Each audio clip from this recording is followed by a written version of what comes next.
അപ്പോൾ നമ്മുടെ planet perspective എന്ന് പറയുന്ന ടോക്ക് സീരീസിന്റെ ഭാഗമായിട്ടുള്ള ടോക്കാണിത്. അവസാന നിമിഷം വിളിച്ചിട്ടും ഈ ടോക്കിന് പ്രിപ്പയർ ആയി വന്ന ഡോക്ടർ ശ്രുതിയോട് ആദ്യമായിട്ട് ഞാൻ സ്നേഹത്തിന് നന്ദി പറയുന്നു. ഞങ്ങളുടെ ഒരു യൂണിവേഴ്സിറ്റിയിലും ഡിപ്പാർട്ട്മെന്റിലും ഉണ്ടായിരുന്ന ഒരു സമയത്ത് ഞാൻ PG ചെയ്യുമ്പോൾ ചേച്ചിയുടെ PhD ചെയ്തുകൊണ്ടിരിക്കുകയായിരുന്നു. So it's very official thing that I have to say. ഫോർമാലിന്റെ പേര് മാത്രം ഞാൻ വളരെ സ്നേഹത്തോടെ നന്ദി പറയുന്നു ആദ്യം തന്നെ. ശരിക്കും ഈ ടോക്ക് സീരീസിന്റെ ഒരു പ്രാധാന്യം പല സമയങ്ങളിലും ഗവേഷണം ഒരു വഴിക്ക് നടന്നു പോവുകയും പൊതുജനങ്ങൾക്ക് ഇതിനെപ്പറ്റി ഒരു ഐഡിയ ഇല്ലാതിരിക്കുകയും പലപ്പോഴും ചെയ്യാറുണ്ട്. പലപ്പോഴും ഈ ഭാഷയുടെ വലിയൊരു അന്തരവും അല്ലെങ്കിൽ ഈ ഗവേഷകർക്ക് ജനങ്ങളിലേക്ക് എത്തിപ്പെടാൻ പറ്റാതിരിക്കുന്ന ഒരു വലിയൊരു ഗ്യാപ്പും ഒക്കെ ഈ ശാസ്ത്രത്തെയും ജനങ്ങളെയും മാറ്റി നിർത്തും. അതിനുവേണ്ടി ഒരുപാട് കാലങ്ങളുടെ പരിശ്രമിക്കുന്ന ഒരു സ്പേസ് ആണ് കേരള ശാസ്ത്ര സാഹിത്യ പരിഷത്ത്. അപ്പോൾ കേരളത്തിലെ ഗവേഷകരുടെ ഒരു കൂട്ടായ്മ അതിൻ്റെ കൂടെ ചേർന്ന് ആണ് ഈ പറഞ്ഞൊരു ടോക്ക് സീരീസ് പ്ലാൻ ചെയ്തിട്ടിരിക്കുന്നത്. പരിസ്ഥിതി ശാസ്ത്ര സംബന്ധമായിട്ടുള്ള വിഷയങ്ങളെ പറ്റിയുള്ള ടോക്കുകളാണുള്ളത്. അപ്പൊ ഞാൻ ഡോക്ടർ ശ്രുതി ഒന്ന് പരിചയപ്പെടുത്താം. ഇപ്പോൾ ലോകം വളരെയധികം ഗൗരവത്തോടുകൂടി ചർച്ച ചെയ്തുകൊണ്ടിരിക്കുന്ന, ഒരുപാട് കാലം മുമ്പൊന്നും അധികം കേട്ട് പരിചയമില്ലാത്തൊരു ഫീൽഡിനെ പറ്റിയാണ് നമ്മൾ ഇന്നത്തെ ടോക്ക്. Micro plastics. വളരെ ചെറിയ എന്നാൽ വളരെ അപകടമുള്ള ഒരു കണങ്ങളെ പറ്റിയുള്ള ഒരു ബേസിക് ആയിട്ടുള്ള ടോക്കാണിത്. ഇതിനെപ്പറ്റി സംസാരിക്കാൻ ഇപ്പൊ കേരളത്തിലുള്ള ഏറ്റവും എക്സ്പേർട്സ് ഉള്ള ആൾക്കാരുള്ളതാണ് ഡോക്ടർ ശ്രുതി. ഇതിനെപ്പറ്റിയൊക്കെ വളരെ ആൾക്കാർ വളരെ കുറച്ച് കാലം കുറച്ച് മാത്രം അറിഞ്ഞിരുന്ന കാലം തൊട്ടേ ഇതിനകത്ത് വർക്ക് ചെയ്യുന്ന പല ഇന്റർനാഷണൽ ജേർണൽസിലും പ്രബന്ധങ്ങളൊക്കെ പബ്ലിഷ് ചെയ്തിട്ടുള്ള, പല സ്ഥലങ്ങളിൽ ഇന്ത്യയെ പ്രതിനിധാനം ചെയ്ത് പോയിട്ടുള്ള ഒരു റിസർച്ചറാണ് ഡോക്ടർ ശ്രുതി. അപ്പോൾ ഇപ്പോൾ മഹാത്മാഗാന്ധി സർവകലാശാലയിൽ പോസ്റ്റ് വർക്ക് ചെയ്തുകൊണ്ടിരിക്കുകയാണ്. അപ്പോൾ ഞാൻ ദീർഘിപ്പിക്കുന്നില്ല, ടോക്കിലേക്ക് കടക്കാം. സ്നേഹത്തോടെ സ്വാഗതം ചെയ്യുന്നു doctor Shruti. Thank you so much. Badush, ഒത്തിരി നന്ദിയുണ്ട്. ലൂക്കാ ടോക്ക് സീരീസിൽ ഒരു ടോക്ക് എടുക്കാൻ സാധിച്ചതിൽ ഒരുപാട് സന്തോഷം. അതിന് കേരള ശാസ്ത്ര സാഹിത്യ പരിഷത്തിന് ഒരുപാട് നന്ദി അറിയിക്കുകയാണ്. ഈ ടോപ്പിക്കിനെ കുറിച്ച് ബാദഷ് പറഞ്ഞു. മൈക്രോ പ്ലാസ്റ്റിക് എന്ന് പറയുന്നത്, പ്ലാസ്റ്റിക് എന്ന് പറയുന്നത് നമ്മൾ ഒരുപാട് കേട്ടിട്ടുണ്ടാവും. പക്ഷെ ഈ മൈക്രോ പ്ലാസ്റ്റിക് അല്ലെങ്കിൽ നാനോ പ്ലാസ്റ്റിക് എന്നൊക്കെ പറയുന്ന ടേംസ് പൊതുജനങ്ങൾ എത്രത്തോളം കേട്ടിട്ടുണ്ട്, അവരുടെ ഉള്ളിലേക്ക് എത്രത്തോളം എത്തിയിട്ടുണ്ടെന്നുള്ളത് ഇപ്പോഴും സംശയമാണ്. സോ അതിനെക്കുറിച്ച് കുറേയധികം പഠിക്കാനും അതിനെക്കുറിച്ച് റിസർച്ച് ചെയ്യാനും ഒക്കെ സാധിച്ചിട്ടുണ്ട്. നമുക്ക് ഈ ടോക്കില് എന്താണ് മൈക്രോ പ്ലാസ്റ്റിക്, അതെങ്ങനെയാണ് ഉണ്ടാകുന്നത്, അതെങ്ങനെ പരിഹരിക്കാം, എന്തൊക്കെയാണ് ലോകത്ത് അതുമായി ബന്ധപ്പെട്ട് പഠനങ്ങൾ നടക്കുന്നത്, ഇങ്ങനെയുള്ള കുറച്ച് കാര്യങ്ങൾ നമുക്ക് നോക്കാം. ഈ മൈക്രോ പ്ലാസ്റ്റിക് എന്ന് പറയുന്നതിലേക്ക് നമ്മൾ കിടക്കുന്നതിന് മുമ്പ് ശരിക്കും പ്ലാസ്റ്റിക് എന്താണെന്ന് നമ്മളൊന്ന് മനസ്സിലാക്കണം. എന്നും എഴുന്നേൽക്കുമ്പോൾ മുതൽ നമ്മൾ കിടക്കുന്നതിനുള്ളിൽ ഒരുപാട് തവണ നമ്മൾ പ്ലാസ്റ്റിക് ഉപയോഗിക്കുന്നുണ്ടാവും. ശരിക്കും അത് എന്താണ് പ്ലാസ്റ്റിക്, അതിനുള്ള പ്രശ്നങ്ങൾ എന്താണ്, നമ്മൾ വലിച്ചെറിഞ്ഞ പലയിടത്തും കൂടിക്കിടക്കുന്നതൊക്കെ കണ്ടിട്ടുണ്ടാവും. പക്ഷെ ശരിക്കും അതെന്താണ് പ്രശ്നങ്ങൾ ഉണ്ടാക്കുന്നതൊക്കെയുള്ള ഒരു ബ്രീഫായിട്ട് നമുക്കൊന്ന് പറഞ്ഞതിന് ശേഷം മൈക്രോ പ്ലാസ്റ്റിക്കിലേക്ക് കടക്കാം. സോ ഞാൻ സ്ക്രീൻ ഷെയർ ചെയ്യുകയാണ്. പ്രസന്റേഷൻ മോഡ് ആക്കിയാൽ മതി. സ്ക്രീൻ ഷെയർ കാണാൻ പറ്റുന്നുണ്ടല്ലോ അല്ലെ? കാണുന്നുണ്ട്. യെസ്. സോ പ്ലാസ്റ്റിക് എന്ന് പറയുന്നത് ശരിക്കും നമുക്കറിയാം, ഡെയിലി യൂസിൽ പല വിധത്തിലെ കുപ്പികളോ അല്ലെങ്കിൽ കവറുകളൊക്കെ ആയിട്ട് നമ്മൾ എന്നും ഉപയോഗിക്കുന്നുണ്ടാവും. പക്ഷെ ഇത് ഉണ്ടായതെന്ന് പറയുന്നത് ശരിക്കും 1907 ഒരു പേക്കലൈറ്റ് എന്ന് പറയുന്ന ഒരു സിന്തറ്റിക് പോളിമർ ആദ്യമായി കണ്ടുപിടിച്ചതിലൂടെയാണ്. അത് കഴിഞ്ഞൊരു മാസ് പ്രൊഡക്ഷൻ എന്ന് പറയുന്നത് ഉണ്ടായത് 1950 ശേഷമാണ്. അതിൽ നമ്മൾ പാക്കേജിങ് ഇൻഡസ്ട്രിയിലൊക്കെ വളരെയധികം ഉപയോഗിച്ചു വന്നിരുന്നു. എങ്കിൽ കൂടി ഇന്ന് കാണുന്ന തരത്തിലുള്ള ഒരു ഉപയോഗം എന്ന് പറയുന്നത് 2000 ശേഷം മാത്രമാണ് ഉണ്ടായിരിക്കുന്നത്. അപ്പൊ പറഞ്ഞു കഴിഞ്ഞാൽ ഈ 2000 ശേഷം ഉണ്ടായിരിക്കുന്ന പ്ലാസ്റ്റിക് ആണ് ഇന്ന് ഈ കാണുന്ന തരത്തിൽ കുമിഞ്ഞുകൂടി വേസ്റ്റ് ആയിട്ട് നമ്മുടെ ഭൂമിയിൽ എത്തപ്പെട്ടത്. ഏകദേശം ഒരു വർഷത്തില് ഇപ്പം നിലവിൽ 430 മില്യൺ ടൺ ആണ് ഒരു വർഷത്തില് നമ്മൾ പ്രൊഡ്യൂസ് ചെയ്യുന്ന പ്ലാസ്റ്റിക്. ഇതിൽ ഏറ്റവും പ്രത്യേകത എന്ന് പറഞ്ഞാൽ ഏകദേശം 50% ഒറ്റത്തവണ മാത്രം ഉപയോഗിക്കുന്ന പ്ലാസ്റ്റിക്കുകളാണ്. എന്ന് വെച്ചാൽ ഈ 50% പ്ലാസ്റ്റിക്കുകളും ഒരു തവണ ഉപയോഗിച്ചതിന് ശേഷം നമ്മൾ വലിച്ചെറിയപ്പെടുകയാണ്, അല്ലെങ്കിൽ വേസ്റ്റ് ആയിട്ട് ഭൂമിയിലേക്ക് അല്ലെങ്കിൽ കടലിലേക്കോ എത്തപ്പെടുകയാണ് ചെയ്യുന്നത്. അതിൽ തന്നെ നമുക്ക് റീസൈക്കിൾ ചെയ്യാൻ പറ്റുന്നെന്ന് പറഞ്ഞാൽ ഇതിന്റെ 9% മാത്രമാണ്. അപ്പൊ അതിൽ തന്നെ അതിന്റെ ഭീകരതയുണ്ട്. ഇപ്പം ഒറ്റത്തവണ ഉപയോഗിക്കുന്ന പ്ലാസ്റ്റിക്കുകൾ പല ഘട്ടമായിട്ട് ഇന്ത്യയിൽ തന്നെ നിരോധിച്ചിട്ടുള്ളതാണ്. കാരണം നമുക്കതിനെ റീസൈക്കിൾ ചെയ്യാൻ സാധിക്കത്തില്ല. അപ്പം ഈ പ്ലാസ്റ്റിക് ഇന്ന് കാണുന്നത് പോലെയുള്ള ഉപയോഗം ഉണ്ടാകാനുള്ള കാരണം എന്ന് പറഞ്ഞാൽ അതിന്റെ പലതരത്തിൽ നമുക്ക് വിലയുള്ള ഏറ്റവും ലോ കോസ്റ്റിൽ നമുക്ക് അവൈലബിൾ ആണ്. പല രൂപത്തിലും ഭാവത്തിലും നമുക്ക് ഉണ്ടാക്കിയെടുക്കാം, ഈസിലി അവൈലബിൾ ആണ്. അപ്പൊ ഇങ്ങനെയുള്ള പല കാര്യങ്ങൾ കൊണ്ടാണ് നമ്മൾ ഇന്ന് ഈ കാണുന്ന തരത്തിൽ പ്ലാസ്റ്റിക്കുകൾ ഉപയോഗിക്കുന്നത്. ഇപ്പൊ ഇതിന്റെ ഏറ്റവും വലിയ പ്രത്യേകത എന്ന് പറഞ്ഞാൽ ഡ്യൂറബിലിറ്റി ആണ്. കുറെ കാലം ഇത് നിലനിൽക്കും. നമ്മൾ പ്ലാസ്റ്റിക്കിന് പകരമായി പല വിധത്തിലുള്ള വസ്തുക്കൾ ഉണ്ടാക്കിയെടുക്കാൻ ശ്രമിച്ചിട്ടുണ്ടെങ്കിലും പ്ലാസ്റ്റിക്കിനോളം കാലഘട്ടം നിലനിൽക്കുന്ന ഒരു വസ്തു നമുക്ക് പിന്നീട് കണ്ടുപിടിക്കാൻ സാധിച്ചിട്ടില്ല. അപ്പം ഇതിന്റെ കാലഘട്ടം, അതിന്റെ ആയുസ് തന്നെയാണ് ഇതിന്റെ പ്രശ്നക്കാരൻ എന്ന് പറയുന്നത്. കാരണം നമുക്ക് കുറെ അധികം കാലഘട്ടം നിൽക്കുന്നത് കൊണ്ട് തന്നെ ഇതിനെ പെട്ടെന്ന് നമുക്ക് നശിപ്പിക്കാൻ സാധിക്കുകയില്ല.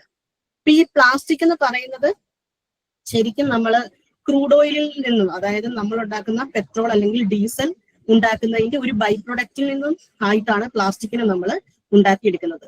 എത്രത്തോളം കാലം നമ്മൾ ഫ്യൂവൽസ്, അതായത് പെട്രോൾ അല്ലെങ്കിൽ ഡീസൽസ് ഉപയോഗിക്കുന്നു, അത്രയും കാലഘട്ടം തന്നെ നമുക്ക് ഈ പ്ലാസ്റ്റിക്കും അതിന്റെ ഒരു വേസ്റ്റ് ബൈ പ്രൊഡക്റ്റ് എന്നുള്ള രീതിയിൽ പ്ലാസ്റ്റിക്കും ഉണ്ടായിക്കൊണ്ട് തന്നെ ഇരിക്കും. സോ അതിനെ നമ്മൾ പോളിമറൈസ് എന്ന് പറയുന്ന ഒരു റിയാക്ഷൻസ് വഴിയാണ് ഈ കാണുന്ന പ്ലാസ്റ്റിക്കുകൾ ഉണ്ടാക്കുന്നത്. ഈ താഴെയായിട്ട് നമ്മൾ ഒരു കുറെ ചെയിനുകൾ, പോളിമറിന്റെ കുറെ ചെയിനുകൾ കൊടുത്തിട്ടുണ്ട്. അതായത് പ്ലാസ്റ്റിക് എന്ന് പറയുന്നത് മെജോറിറ്റിയും കാർബൺ തന്മാത്രകളാണ്. കാർബണിലേക്ക് പല വിധത്തിലുള്ള ഹൈഡ്രജൻ, സൾഫർ പോലെയുള്ള അധിക തന്മാത്രകൾ ചേർത്തിട്ട് ഒരു വലിയ ചെയിനാണ് ഈ പ്ലാസ്റ്റിക് എന്ന് പറയുന്നത്. സോ നമ്മള് പലതരത്തിലുള്ള കാലഘട്ടത്തിൽ കൂടെ ഭൂമി കടന്നുപോയിട്ടുണ്ട്. അത് പെട്ടെന്ന് ഓർക്കാൻ സാധിക്കുന്നത് ജുറാസിക് എന്ന് പറയുന്ന ഒരു കാലഘട്ടം, അതായത് ഡിനോസറുകളൊക്കെ ഉണ്ടായിരുന്ന ഒരു കാലഘട്ടമുണ്ട്. അല്ലെങ്കിൽ അതിനു മുമ്പായിട്ട് സൂക്ഷ്മമായിട്ടുള്ള ജീവികൾ ഉണ്ടായിട്ടുള്ള, അല്ലെങ്കിൽ ഇൻസെക്റ്റുകൾ മാത്രം ഉണ്ടായിട്ടുള്ള, ഇങ്ങനെ പല കാലഘട്ടങ്ങളിൽ കൂടെ ഭൂമി കടന്നു പോയിട്ടുണ്ട്. അപ്പൊ നമ്മൾ ഇന്ന് നമുക്ക് ഇതിനെക്കുറിച്ചൊക്കെ പഠിക്കാൻ സാധിക്കുന്നതിന്റെ കാരണങ്ങൾ എന്ന് പറഞ്ഞാൽ ഇവയുടെയൊക്കെ ഒരു അവശേഷിപ്പുകൾ ഇപ്പോഴും ഭൂമിയിലുണ്ട്. അതായത് ഫോസിൽ ഫ്യൂവലുകളായിട്ട് നമ്മൾ ഭൂമിയിലേക്ക് കൂടുതലായിട്ട് ആഴത്തിൽ പഠിച്ചിറങ്ങുമ്പോൾ നമുക്ക് ഇവരുടെ ഈ ഫോസിലുകളെ കുറിച്ച് പഠിക്കാനും അന്നത്തെ കാലഘട്ടത്തിൽ ഇത്ര വർഷങ്ങൾക്ക് മുമ്പ് ഇന്ന ജീവികളൊക്കെ ഭൂമിയിൽ ഉണ്ടായിരുന്നു എന്ന് നമുക്ക് പഠിക്കാൻ സാധിക്കുന്നുണ്ട്. പക്ഷെ ഇനി മനുഷ്യരാശി കഴിഞ്ഞു കഴിഞ്ഞാൽ അടുത്ത ഒരു ഘട്ടത്തിൽ നമ്മളെ കുറിച്ച് പഠിക്കുമ്പോൾ നമുക്ക് ഭൂമിയിൽ നിന്നും കിട്ടാൻ പോകുന്നത് നമ്മുടെ അവശേഷിപ്പുകളായിട്ട് പ്ലാസ്റ്റിക് ആയിരിക്കും ഭൂമിയിൽ നിന്നും കിട്ടുന്നത്. മനുഷ്യർ എന്ന് പറയുന്ന ഒരു കാലഘട്ടത്തിൽ ഏറ്റവും കൂടുതലായിട്ട് നമ്മൾ ഉപയോഗിച്ചിരുന്ന, ഇത്രയും കാലഘട്ടമായിട്ട് നശിക്കാതെ കിടക്കുന്ന ഒരു വസ്തു എന്ന രീതിയിൽ പ്ലാസ്റ്റിക് ഇവിടെ ഉണ്ടാവും. അതുകൊണ്ട് തന്നെ നമ്മുടെ ഇനി അറിയപ്പെടാൻ പോകുന്ന ഈ കാലഘട്ടത്തെ പ്ലാസ്റ്റിസീൻ എന്നായിരിക്കും. ഈ കാലഘട്ടത്തെ തന്നെ നമുക്ക് ജുറാസിക് കാലഘട്ടം എന്ന് പറയുന്ന പോലെ തന്നെ പ്ലാസ്റ്റിസീൻ എന്ന് പറയുന്ന ഒരു കാലഘട്ടം ഉണ്ടായി എന്ന് നമുക്ക് പഠിക്കേണ്ടതായി വരും. അപ്പൊ ഈ പ്ലാസ്റ്റിക് നമ്മൾ പലതരത്തിൽ ഉപയോഗിക്കുന്നതായിട്ട് അറിയാം. പക്ഷെ എങ്കിൽ കൂടി പ്ലാസ്റ്റിക്കിന് പലതരത്തിലുള്ള പേരുകളുണ്ട്, അല്ലെങ്കിൽ പലതരത്തില് അതിന്റെ ഉപയോഗം ഉണ്ട് എന്നൊക്കെ ഉള്ളത് ഇപ്പോഴും പൊതുജനങ്ങൾക്ക് അറിയാമോ എന്നുള്ള കാര്യം സംശയമാണ്. എങ്കിൽ കൂടി നമ്മൾ വളരെയധികം കേട്ടിട്ടുള്ള പോളിത്തീൻ കവറുകൾ, അല്ലെങ്കിൽ നൈലോണിന്റെ ഡ്രസ്സുകൾ, PVC-യുടെ പൈപ്പുകൾ, ഇങ്ങനെയുള്ള ചില പ്ലാസ്റ്റിക് പേരുകൾ നമ്മൾ കേട്ടിട്ടുണ്ടാവും. അതിൽ തന്നെ നമ്മൾ ഉപയോഗിക്കുന്ന പല വസ്തുക്കളും എടുത്തു നോക്കിയാൽ ഇതിൽ കാണുന്നത് പോലെ ഒരു ട്രയാങ്കിൾ ഷേപ്പിനുള്ളിൽ പലതരത്തിലുള്ള നമ്പറുകൾ നമ്മൾ കണ്ടിട്ടുണ്ടാകാൻ ചാൻസ് ഉണ്ട്. ഈ പ്രത്യേകിച്ച് നമ്മുടെ ബോട്ടിൽഡ് വാട്ടറുകൾ, അല്ലെങ്കിൽ ഫുഡിന്റെ ക്യാനുകൾ, അങ്ങനെയുള്ള വസ്തുക്കൾ എടുത്തു നോക്കിക്കഴിഞ്ഞു കഴിഞ്ഞാൽ ഇങ്ങനെ കോഡുകൾ നമുക്ക് കാണാം. മെജോറിറ്റിയും 1 മുതൽ 7 വരെയുള്ള കോഡുകളായിരിക്കും ഇതിനകത്ത് ഉണ്ടായിരിക്കുന്നത്. ഇതിനെ സൂചിപ്പിക്കുന്നത് അത് ഏത് തരത്തിലുള്ള പ്ലാസ്റ്റിക് ആണ്, അല്ലെങ്കിൽ അതിൽ റീസൈക്കിൾ ചെയ്യാൻ പറ്റുമോ, അത് ടോക്സിക് ആണോ, എത്ര കാലഘട്ടം കൊണ്ട് ഇത് നശിക്കും, ഇങ്ങനെയുള്ള പല വിവരങ്ങൾ ഈ നമ്പർ നമുക്ക് കിട്ടിക്കഴിഞ്ഞു കഴിഞ്ഞാൽ നമുക്ക് മനസ്സിലാക്കാനായിട്ട് സാധിക്കും. ഇതിനകത്ത് 3 എന്ന് പറയുന്ന നമ്പർ പോളി വിനൈൽ ക്ലോറൈഡ് ആണ്. അതെന്ന് പറയുന്നത് നമ്മൾ കോമൺലി കേട്ടിട്ടുള്ള വസ്തുവായ PVC ആണ്. ഈ PVC എന്ന് പറയുന്നത് ഹൈലി ടോക്സിക് ആണ്. മറ്റുള്ള പ്ലാസ്റ്റിക്കുകളെക്കാൾ കൂടുതൽ നമ്മുടെ ഹെൽത്തിന് റിസ്ക് ഉണ്ടാക്കുന്ന ഒരു തരം പ്ലാസ്റ്റിക് ആണ്. ഇന്നത്തെ പ്രശ്നം എന്ന് പറഞ്ഞാൽ ഇത് എത്ര കാലഘട്ടം കൊണ്ട് നശിക്കുന്നു എന്നുള്ള കാര്യം ഇപ്പോഴും നമുക്ക് അറിയത്തില്ല. അതുപോലെ തന്നെ ഇതിന് നമുക്കൊരിക്കലും റീസൈക്കിൾ ചെയ്യാനും സാധിക്കത്തില്ല. പക്ഷെ നമ്മൾ 1 പറയുന്ന നമ്പറുള്ള പോളിയെഥിലീൻ ടെറിഫ്താലെ പെറ്റ് ബോട്ടിലുകൾ നമ്മൾ പലപ്പോഴും കേട്ടിട്ടുണ്ടാകും. പെറ്റ് ബോട്ടിലുകൾ ഇവയെ നമുക്ക് റീസൈക്കിൾ ചെയ്യാൻ സാധിക്കുന്നതാണ്. അതുപോലെ തന്നെ ഇത് പൂർണ്ണമായി നശിക്കാൻ ഏകദേശം 10 വർഷത്തിനുള്ളിൽ സാധിക്കുകയും ചെയ്യും. അതുപോലെ തന്നെ പല കാര്യങ്ങൾ, ഹൈ ഡെൻസിറ്റി പോളി HDPE 2 എന്ന് പറയുന്ന നമ്പർ ഏകദേശം 100 വർഷം വേണം. LDPE എന്ന് പറയുന്നത് 4 എന്ന് പറയുന്ന നമ്പർ ഏകദേശം 1000 വർഷം. ഇങ്ങനെയുള്ള പല നമ്പേഴ്സും കാണും. 7 എന്ന് പറയുന്നത് അതർ എന്ന് പറയുന്ന ഒരു ക്ലാസിഫിക്കേഷൻ ആണ്. അതിനകത്ത് പലതരത്തിലുള്ള പ്ലാസ്റ്റിക്കുകൾ, നൈലോൺ, പോളികാർബണേറ്റ്, ബയോ പ്ലാസ്റ്റിക്കുകൾ ഒക്കെ ഈ 7 എന്ന് പറയുന്ന നമ്പറിലാണ്. പിന്നെ ഏറ്റവും വലിയ പ്രശ്നം, ഇപ്പോഴും നമ്മൾ പലതരത്തിലുള്ള വർഷങ്ങൾ വേണം ഈ പ്ലാസ്റ്റിക്കുകൾ നശിക്കാൻ എന്ന് ഞാൻ പറഞ്ഞു. പക്ഷെ ഇപ്പോഴും നശിക്കുക എന്ന് പറയുന്നത് കൊണ്ട് എന്താണ് ഉദ്ദേശിക്കുന്നതെന്ന് എല്ലാവർക്കും മനസ്സിലായോന്ന് അറിയില്ല. ഒരു പ്ലാസ്റ്റിക് പൂർണ്ണമായും നശിക്കുക എന്ന് പറഞ്ഞു കഴിഞ്ഞാൽ കംപ്ലീറ്റ് ആയിട്ടും മിനറലൈസ് ചെയ്യുക എന്നാണ് അതിൻ്റെ അർത്ഥം. അതായത് മുമ്പ് ഞാൻ പറഞ്ഞു, ഈ കുറച്ച് ചെയിനുകൾ ഞാൻ കാണിച്ചിട്ട് കാർബണും ഹൈഡ്രജനും ചേർന്നാണ് അല്ലെങ്കിൽ ബാക്കിയുള്ള തന്മാത്രകൾ ചേർന്നിട്ടാണ് പ്ലാസ്റ്റിക് പോളിമേഴ്സ് ഉണ്ടായിരിക്കുമെന്ന് പറഞ്ഞു. അപ്പൊ ഇവയെല്ലാം വിഘടിച്ച് കാർബൺ തന്മാത്രയും ഹൈഡ്രജൻ തന്മാത്രയും ഒക്കെയായി മാറി മണ്ണിൽ കംപ്ലീറ്റ് ആയിട്ട് മിനറലൈസ് ചെയ്യുന്ന ആ ഒരു സമയത്തെയാണ് നമ്മൾ ഈ പല വർഷങ്ങൾ കൊണ്ട് സൂചിപ്പിച്ചത്. അതല്ലാതെ പ്ലാസ്റ്റിക് പൊടിഞ്ഞ് ചെറിയ പൊടികളാകുന്ന ഒരു കാലഘട്ടമല്ല. കംപ്ലീറ്റ് ആയിട്ട് മിനറലൈസ് ചെയ്ത് മണ്ണിനോട് മണ്ണ് ചേരാൻ വേണ്ട ഒരു കാലഘട്ടമാണ് നമ്മൾ ഈ പറഞ്ഞിരിക്കുന്ന പല വർഷങ്ങൾ. അതിൽ PVCയുടെ എത്ര കാലഘട്ടം വേണം എന്നുള്ളത് നമുക്ക് ഇപ്പോഴും അറിവില്ല. സോ നമ്മൾ ഈ വലിയ പ്ലാസ്റ്റിക്കുകൾ ഉണ്ടാക്കുന്ന പ്രശ്നങ്ങൾ നമ്മൾ പലതരത്തിൽ കണ്ടിട്ടുണ്ടാവും. ഭൂമിയിൽ പല ലാൻഡ് ഫില്ലുകളിൽ വലിച്ചെറിഞ്ഞ് വലിയ കുന്നുകൂടി കിടക്കുന്നത് കണ്ടിട്ടുണ്ടാവും. അപ്പോൾ അവിടെയുള്ള ജീവജാലങ്ങൾക്ക് പ്രശ്നം ഉണ്ടാകുന്നുണ്ട്. അതുപോലെ തന്നെ മറൈൻ ലൈഫിൽ പല ജീവജാലങ്ങൾക്കും അതുകൊണ്ടുള്ള പ്രശ്നങ്ങൾ, അത് ആഹാരമായിട്ട് കഴിക്കുന്നത് കൊണ്ടുണ്ടാകുന്ന പ്രശ്നങ്ങൾ, അല്ലെങ്കിൽ ഡയറക്റ്റ് അത് സ്കിന്നിലേക്ക് ഇൻഫിൽട്രേറ്റ് ചെയ്യുന്നതുകൊണ്ടുള്ള പ്രശ്നങ്ങൾ, അതുപോലെ തന്നെ വൈൽഡ് ലൈഫിന്റെ സ്റ്റാർവേഷൻ. നമ്മൾ പമ്പയിലൊക്കെ പല സമയത്തും ന്യൂസുകളിൽ കണ്ടിട്ടുണ്ട്. ആന ചരിഞ്ഞത് അതിന്റെ വയറ്റിൽ നിറയെ പ്ലാസ്റ്റിക് കണ്ടെത്തി, പ്ലാസ്റ്റിക് കഴിച്ചിട്ടാണ് മരിച്ചത്. ഒരു പ്രാവശ്യമൊന്നുമല്ല, പല തവണ പല ജീവജാലങ്ങൾക്കും കേരളത്തിൽ തന്നെ ഇതുപോലെയുള്ള പ്ലാസ്റ്റിക് കൊണ്ടുള്ള പ്രശ്നങ്ങൾ നമ്മൾ റിപ്പോർട്ട് ചെയ്തിട്ടുള്ളതാണ്. അതുപോലെ തന്നെ ഈ പ്ലാസ്റ്റിക് കാർബൺ തന്മാത്രകൾ കൊണ്ട് ഉണ്ടാക്കിയിരിക്കുന്നത് കൊണ്ട് തന്നെ ഇതിന്റെ പ്രൊഡക്ഷൻ മുതൽ ഇതിന്റെ കംപ്ലീറ്റ് ആയിട്ടുള്ള ഡീഗ്രഡേഷൻ വരെയുള്ള കാലഘട്ടത്തിൽ ഇത് കാർബൺ പുറന്തള്ളുകയും നമ്മുടെ ഗ്ലോബൽ കാർബൺ എമിഷനിൽ ഇതൊരു വലിയ ഒരു പങ്ക് വഹിക്കുകയും ഏകദേശം 15% ഈ പ്ലാസ്റ്റിക്കിന്റെ പ്രൊഡക്ഷൻ മൂലമാണ് ഈ കാർബൺ എമിഷൻ ഉണ്ടാക്കുന്നതെന്നുള്ള റിപ്പോർട്ടുകൾ നമ്മൾ വന്നിട്ടുണ്ട്. സോ നമ്മുടെ ഹിഡൻ ആയിട്ടുള്ള ഈ പല കാര്യങ്ങൾ കൂടാതെ ഇതുപോലെ ഇൻഡയറക്റ്റ് ആയിട്ടും ഇത് വളരെയധികം നമ്മുടെ ക്ലൈമറ്റിനെ ബാധിക്കുന്ന ഒരു കാര്യം കൂടിയാണ്. ഇതൊക്കെ കൂടാതെ തന്നെ പ്ലാസ്റ്റിക്കിൽ നമ്മൾ കേട്ടിട്ടുണ്ട് പ്ലാസ്റ്റിക് ഒരിക്കലും കത്തിക്കരുതെന്ന്. കാരണം കത്തിച്ചു കഴിഞ്ഞ് കഴിഞ്ഞാൽ ഈ പ്ലാസ്റ്റിക്കിൽ അടങ്ങിയിരിക്കുന്ന പല കെമിക്കലുകളും പുറത്തേക്ക് പുറന്തള്ളപ്പെടുന്നുണ്ട്. നമുക്ക് കേട്ടിട്ടുണ്ടാകാൻ ചിലപ്പം ബിസ്ഫിനോൾസ്, താലേറ്റ്സ് എന്നൊക്കെ പറയുന്ന കെമിക്കലുകൾ ഡയോക്സിൻ പുറന്തള്ളും. കാരണം ഈ പ്ലാസ്റ്റിക്കിനെ പ്ലാസ്റ്റിക് ആക്കി മാറ്റാൻ പല ഷേപ്പിലും നിറത്തിലും അല്ലെങ്കിൽ നമുക്ക് വേണ്ട ഫ്ലെക്സിബിൾ ആയിട്ടും ഒക്കെ പ്ലാസ്റ്റിക്കിനെ ഉണ്ടാക്കിയെടുക്കണമെങ്കിൽ പല തരത്തിലുള്ള കെമിക്കലുകൾ ഇതിനകത്തേക്ക് ആഡ് ചെയ്യപ്പെടുന്നുണ്ട്. അതിനകത്ത് അതിന്റെ പ്ലാസ്റ്റിസൈസേഴ്സ് ആയിരിക്കാം, ഡൈസ് പല കളറിലാക്കാൻ പലതരത്തിലുള്ള ഡൈകൾ ആഡ് ചെയ്യും. അപ്പൊ ഇങ്ങനെയുള്ള പല കെമിക്കലുകൾ കൂടി പ്ലാസ്റ്റിക്കിന്റെ അകത്തേക്ക് ആഡ് ചെയ്യപ്പെടുന്നുണ്ട്. വൺസ് ഇത് ഡിഗ്രേഡ് ചെയ്താൽ അല്ലെങ്കിൽ അത് കത്തിച്ചാൽ ഇതിന്റെ അകത്തുള്ള പ്ലാസ്റ്റിക്കുകൾ അടങ്ങിയിരിക്കുന്ന കെമിക്കലുകൾ കൂടി പുറത്തേക്ക് വരികയാണ്. അപ്പൊ ഈ PVC എന്ന് പറയുന്നത് ഞാൻ നേരത്തെ പറഞ്ഞു ഹൈലി ടോക്സിക് ആയിട്ടുള്ള പ്ലാസ്റ്റിക് ആണ് PVC. അപ്പൊ അതിനകത്ത് ഡയോക്സിൻസ്, ഫ്യൂറാൻസ് പോലുള്ള കെമിക്കലുകളുണ്ട്. ഹൈലി കാർസിനോജൻ ആണ്, എന്ന് വെച്ചാൽ ക്യാൻസർ കോസിംഗ് ആണ്. അതുപോലെ തന്നെ ഇമ്മ്യൂണിറ്റിയെ, നമ്മുടെ റീപ്രൊഡക്റ്റീവ് സിസ്റ്റത്തെയൊക്കെ വളരെയധികം ബാധിക്കുന്ന ഒന്നാണ്. പിന്നെ ഇതുപോലെയുള്ള പോളിസ്റ്റീറീൻ, സ്റ്റൈറീൻ ഗ്യാസ് ഉണ്ടാക്കും. പോളിയെത്തിലീൻ എന്ന് പറയുന്നത് കാർബൺ മോണോക്സൈഡ് ഉണ്ടാക്കും. പെറ്റ് എന്ന് പറയുന്നത് അസറ്റാൽഡിഹൈഡ് അല്ലെങ്കിൽ ഹെവി മെറ്റൽസ്. ഇതുപോലെയുള്ള പലതരത്തിലുള്ള കെമിക്കൽസും ഈ പ്ലാസ്റ്റിക്കിനകത്ത് അടങ്ങിയിട്ടുണ്ട്. അത് ഓരോ കെമിക്കലുകളും അതിൻ്റെതായ സ്വഭാവത്തിനനുസരിച്ച് ഓരോ എഫക്റ്റും ഉണ്ടാക്കുന്നതായിരിക്കും. ഏകദേശം ഈ പ്ലാസ്റ്റിക്കുകൾ ഞാൻ പറഞ്ഞ 7 ടൈപ്പ് എന്ന് ഞാൻ പറഞ്ഞെങ്കിൽ കൂടി ലോകത്താകെ ഉള്ളത് 7 ടൈപ്പ് പ്ലാസ്റ്റിക് അല്ല. ഈ പ്ലാസ്റ്റിക്കുകളെല്ലാം പോളിമേഴ്സ് ആയിട്ട് പല രീതിയിലും നമുക്ക് ആവശ്യത്തിനനുസരിച്ച് പ്ലാസ്റ്റിക്കിനെ പലതരത്തിലുള്ള കെമിക്കലുകൾ ആഡ് ചെയ്ത് 10,000 പ്ലാസ്റ്റിക്കുകൾ ഇത് നിലവിൽ അവൈലബിൾ ആണ്. അതുകൊണ്ട് ഈ 7 മാത്രം നല്ല നമ്മൾ ഉദ്ദേശിക്കുന്നത് പോളിമറുകളും ഇന്ന് അവൈലബിൾ ആണ്. അപ്പൊ അതിനകത്ത് ഏകദേശം ഇതിലേക്ക് ഇങ്ങനെ ആക്കി എടുക്കാൻ വേണ്ടി ഏകദേശം 16,000-ലധികം കെമിക്കലുകളാണ് ഇതിലേക്ക് ആഡ് ചെയ്യുന്നത്.